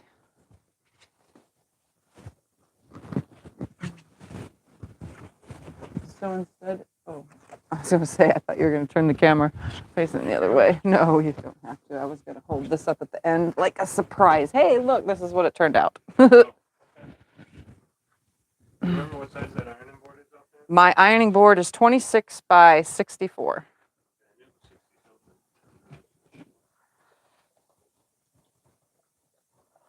I got to recover the darn thing too. I keep forgetting to do my idea that I had with it.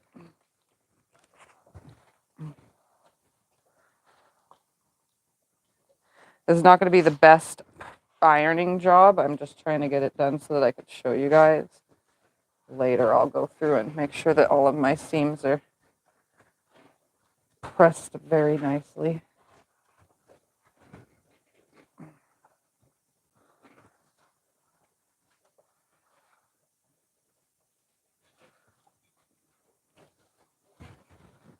I did finger press for the most part, so those seams should be good.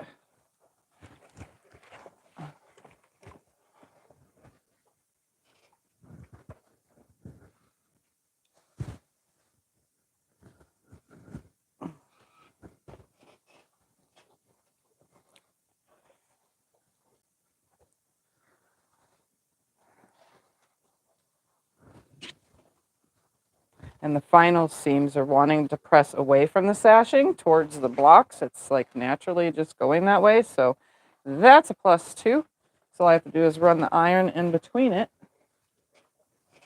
And it's laying pretty darn flat.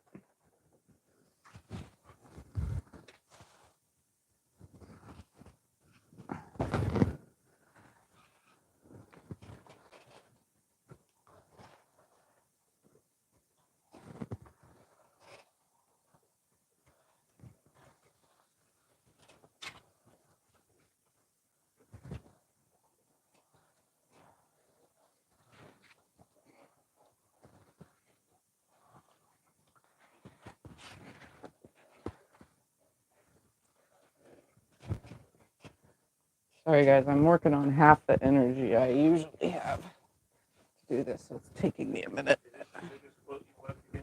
Actually, yeah, this is the biggest I've webbed together, yes. like I said, I usually do small quilts or quilts that are just 5-inch squares and stuff.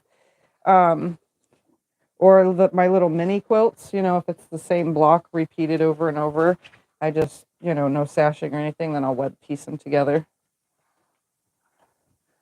So yes, this is definitely the biggest web piece. I never do them when they're this big because I always worry that it's going to get tangled like my little ones do. And the bigger it is, the more chances of tangling, so. But I only ripped one seam that whole entire thing, so. And that's because it caught on the extension table just right and ripped it open. So it would have been avoidable if I wouldn't have done this method. It would have never happened. But it did, and I fixed it right then and there.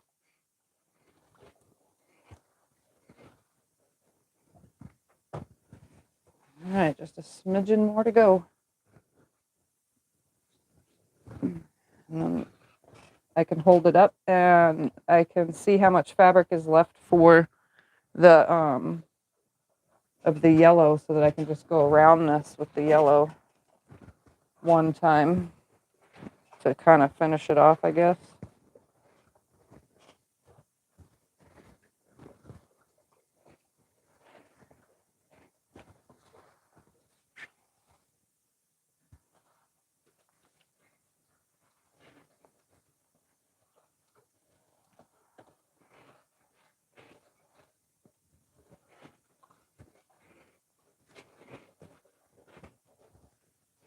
Alrighty. Ready to help me hang this up, Scott? Yeah, are you ready? Yeah.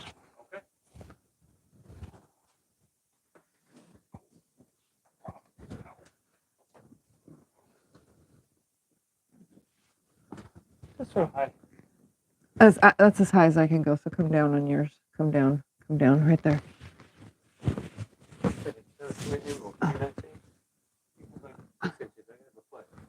Why don't you leave it even? Well, hold on, it's falling.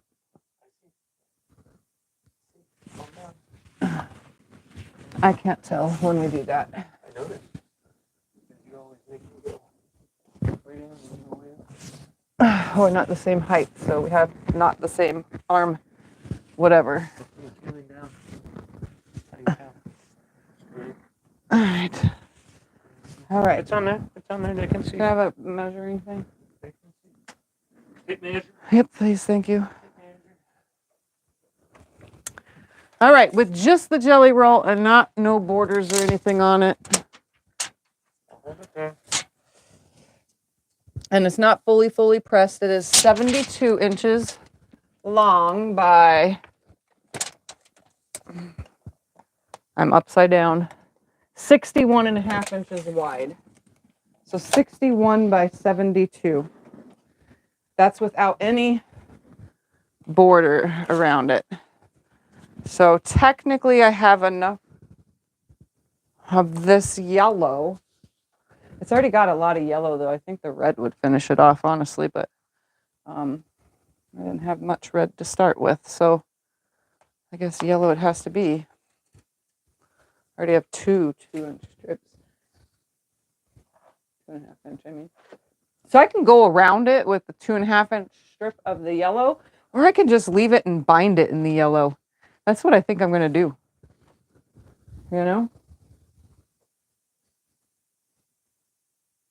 Uh-oh. Uh-oh. We got a turned around piece.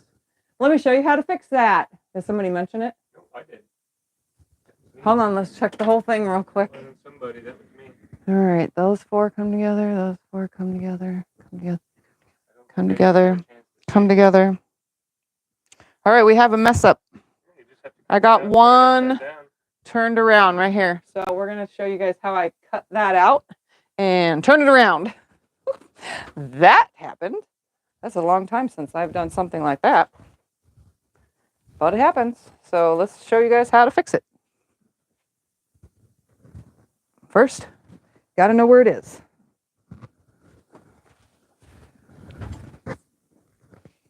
Can't believe I turned one around. It happens. Here we go.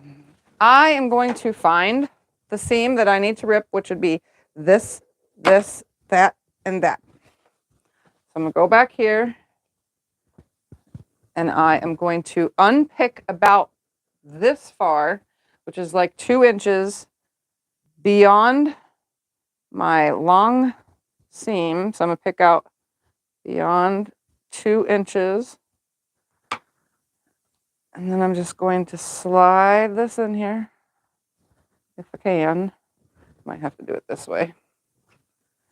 Slide this in here. And that's probably not the long seam, huh? Nope, that's the side seam, so I'm not even going to get it that way.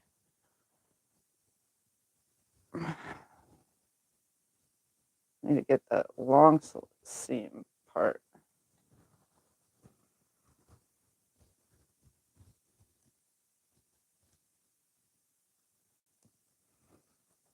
Jim says, here comes Jack. Yeah. Jack the Ripper. Jack has come out to play today. This is the first time in a really long time that I've done this. On camera. Especially on camera. You just had Jack out just the other week. Well, I meant for turning a block the wrong way. I could have left it too, but that stuff bothers me. I see it in groups all the time, people saying, should I leave it or should I rip it out? Because they noticed it before quilting, which is a good thing. And I would always say, you know what? Rip it out. Because I can't stand to look at it when it's backwards. It drives my... It popped out. I saw it that was the first thing I saw. When I it was the first thing Scott saw. Yeah, it popped right out.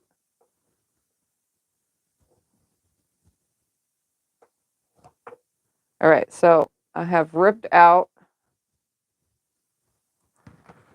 that part right here. So the sashing or the cornerstone square is now separated. So now I just need to run along the long part of the seam. Right here. Come on. From one side to the other. And then rip that side of the seam out.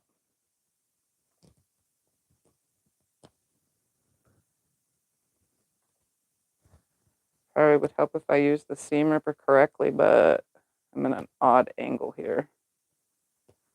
Seam ripping towards me, which is not a good idea because if I slip, I'll stab myself. I'm pretty sure we all know what it's like to stab ourselves with a seam ripper. It's like inevitable. We at least do it once, and it hurts, and then we do our best never to stab ourselves again. All right.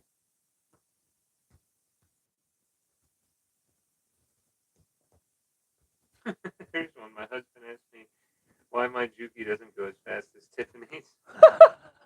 Husband asked why the Juki doesn't go as fast as mine. Did you tell him I have a lead foot?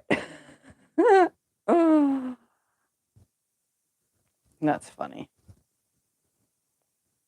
Not everybody sews like I do. I'm probably the only one that sews like I do. I'm definitely the only one in this room that sews like I do. Well, obviously. I'm the only one that sews. I have run the long arm though before. He has run the long arm before.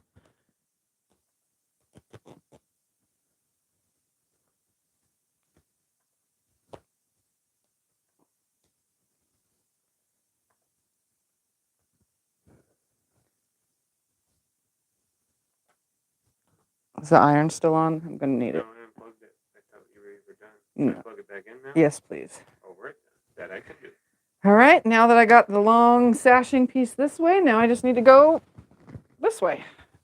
And then I have to press it because the seams are pressed in towards the sashing, and it would be better to sew it back on if my seams were not pressed in towards the sashing. So I'm gonna go ahead and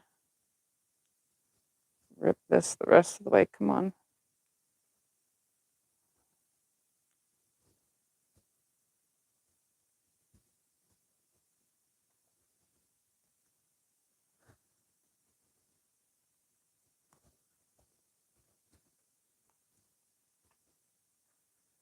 All right, let's go this way now.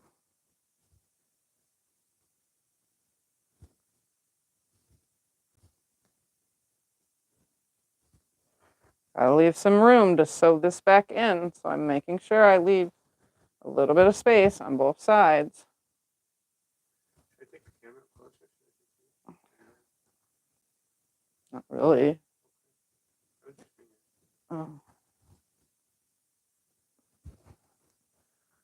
All right, I should have room now to attach all these seams. So I'm going to press this piece out all the while I get all this. Where'd Jack go? He's underneath. Jack doesn't want to be near me because I don't use him enough, so he runs away.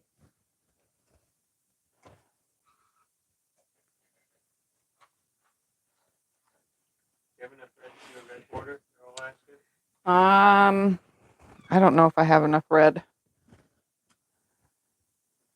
All right, now it goes on this side right here. I could tell just by looking at it that it's going to go on this side. Now I'm going to sew it back on the two ends first. So touching the cornerstone ends, I'm going to sew those on first.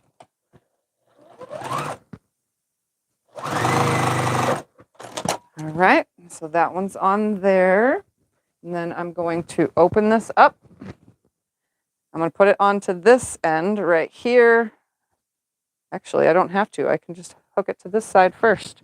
Right sides together. I didn't rip that whole thing. I only ripped the side. So I'm just going to re-nest my seam.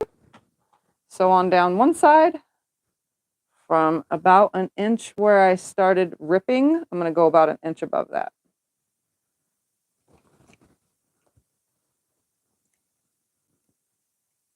Come on. Right there. So all the way down there.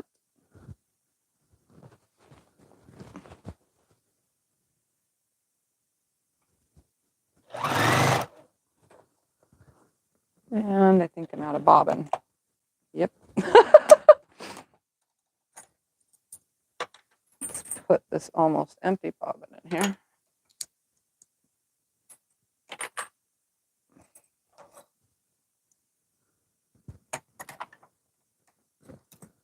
I rip out thread and I magically run out of bobbin, you know? It's just how it works. All right, let me put the needle back down where I want it, right there. Re-nest the seam back up. Goes that way. That way. All right, lining up. Come all the way down to this end.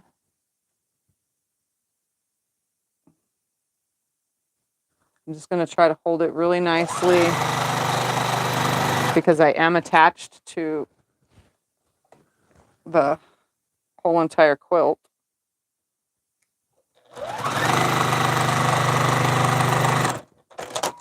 So now I have half of it in there, so you can still see. So now I'm going to run it right sides together with this side. Oops, that seam needs to be resewn real quick first.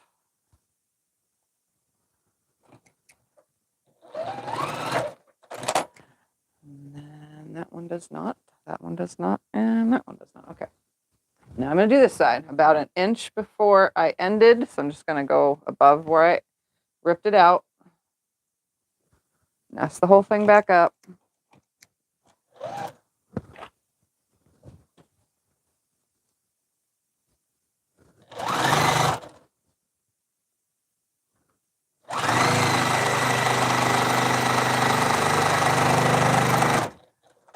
And then all I need to do is open that last row right here on this side and sew it.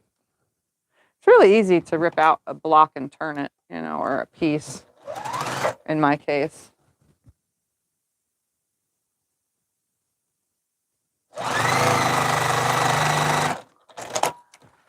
And then it's like nothing ever happened. Look at that.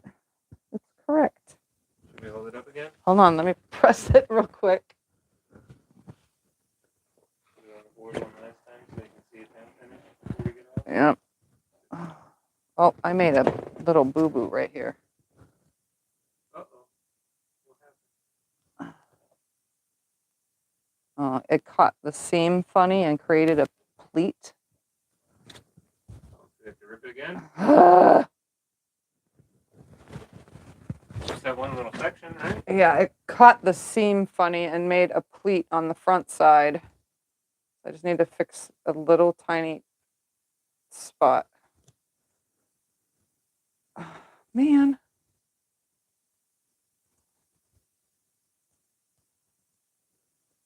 See if I can't get it to.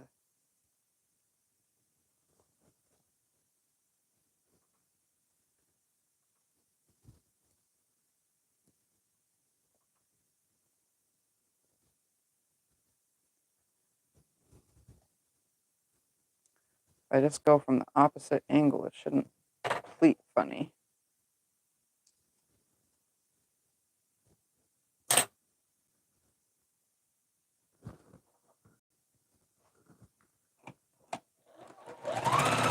a tiny bit of sewing there. I'm going to come from the opposite angle now. Right here. In hopes that I solved the pleat problem. And if not, I'm leaving it because I tried once. I'm not going to try again.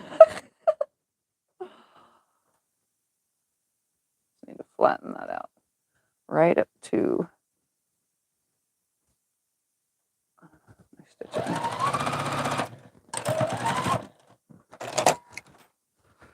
Did I get rid of it? No, it made it worse, and I'm leaving it. I don't care. It made it worse? Yeah. How did it make it worse? Because it's sewed on to that previous piece. When I quilt this, I will just see, folded it over itself. Just quilt something around now on it and it'll cover it up. So I'm going to show you guys up close what I'm talking about. So when I sewed over this corner, can you see how it pleated the fabric right there? And then it re-sewed over it. So when I go to quilt this, because I'm not ripping this back out. When I go to quilt this, if I can remember, my quilting is going to come over this seam right here somehow. And then you will never even know that that got folded. But that happens every now and then when I try to backtrack or catch the end of the seam. I catch it right there and it folds it over.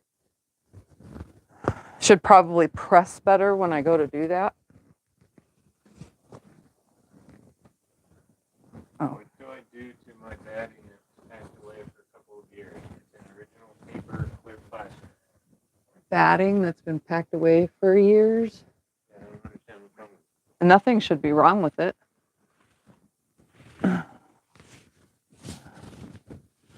Sorry if the quilt is crooked on the wall, guys, but Scott and I are two different heights.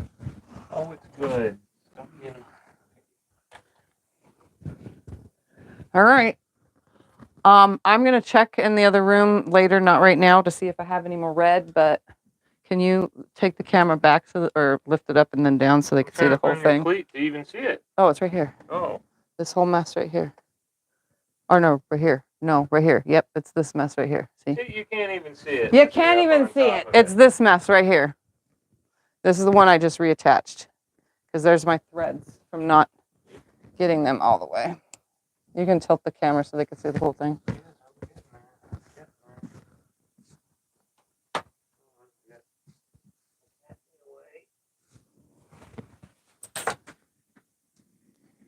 Oh, I just meant right there where you are.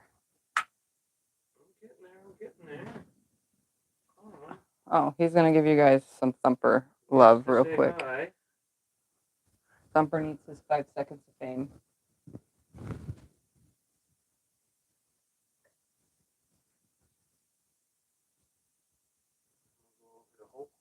And then there is the finished quilt top until I look to see how much more of that red I have. I don't think I have more than, because it came off of my short stack shelf where I keep my fat quarters, or not fat quarters, fat, why do I keep saying fat?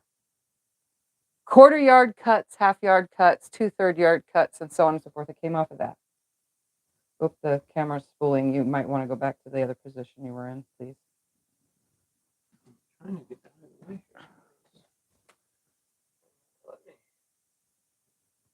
So that's what the fabrics look like.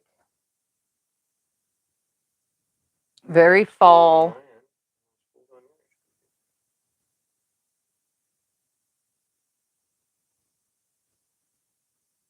That cut piece, so you can't even see it. Yeah, it's right here. Oh, see, you can't even tell. Yeah, you can't even tell from far away. Nobody would even know. I know, you know, and all you out there know, but will you remember? No. Okay. I like it with the different size. Having these sashing pieces be 3-inch instead of 2.5-inch squares. I actually think it gives it more interest when it comes together like this because it's not even or equal, you know? I like it. I like it. Anyways, if I add more to it, I'll show you guys what it looks like next week. But for now, it's just going to get thrown in the closet with everything else I am working on at one time. I'm telling you, that side of the room is, I use my open gate boxes for started projects and for scraps and for whatever else. And then boxes from what people have sent me kind of have made its way over there. Like I cannot find any of my other sewing machines, especially my industrial. It's buried, buried, super buried. So. All right, anything else before I go? Let's see. I don't see. All right, guys, I'm going to get off of here. It has been 2 hours. I try not to be over 2 hours on live streams. Thank you guys all for hanging out and watching me make this. I think next Sunday, because I brought this in here, somebody had sent me this lovely kit that came in with all the stuff I opened on Monday's mail. Was it Monday? I don't remember. Yes, I opened this lovely batik kit to make this quilt. And she already had made one block in it. I don't know where you can find this. It looks a lot older. It's a Benartex kit. It's older. It's triple dyed Bali batik wheel of mystery quilt. So there was a piece already made in here. Like I guess she tried to do it, but I am going to complete it. So this will be what I start next Sunday is this kit. And it's curves. Curve. Is an intermediate to advanced skill level. It even says it on here. And it only makes a 40 by 50 quilt, but that's a perfect baby size quilt or wall hanging.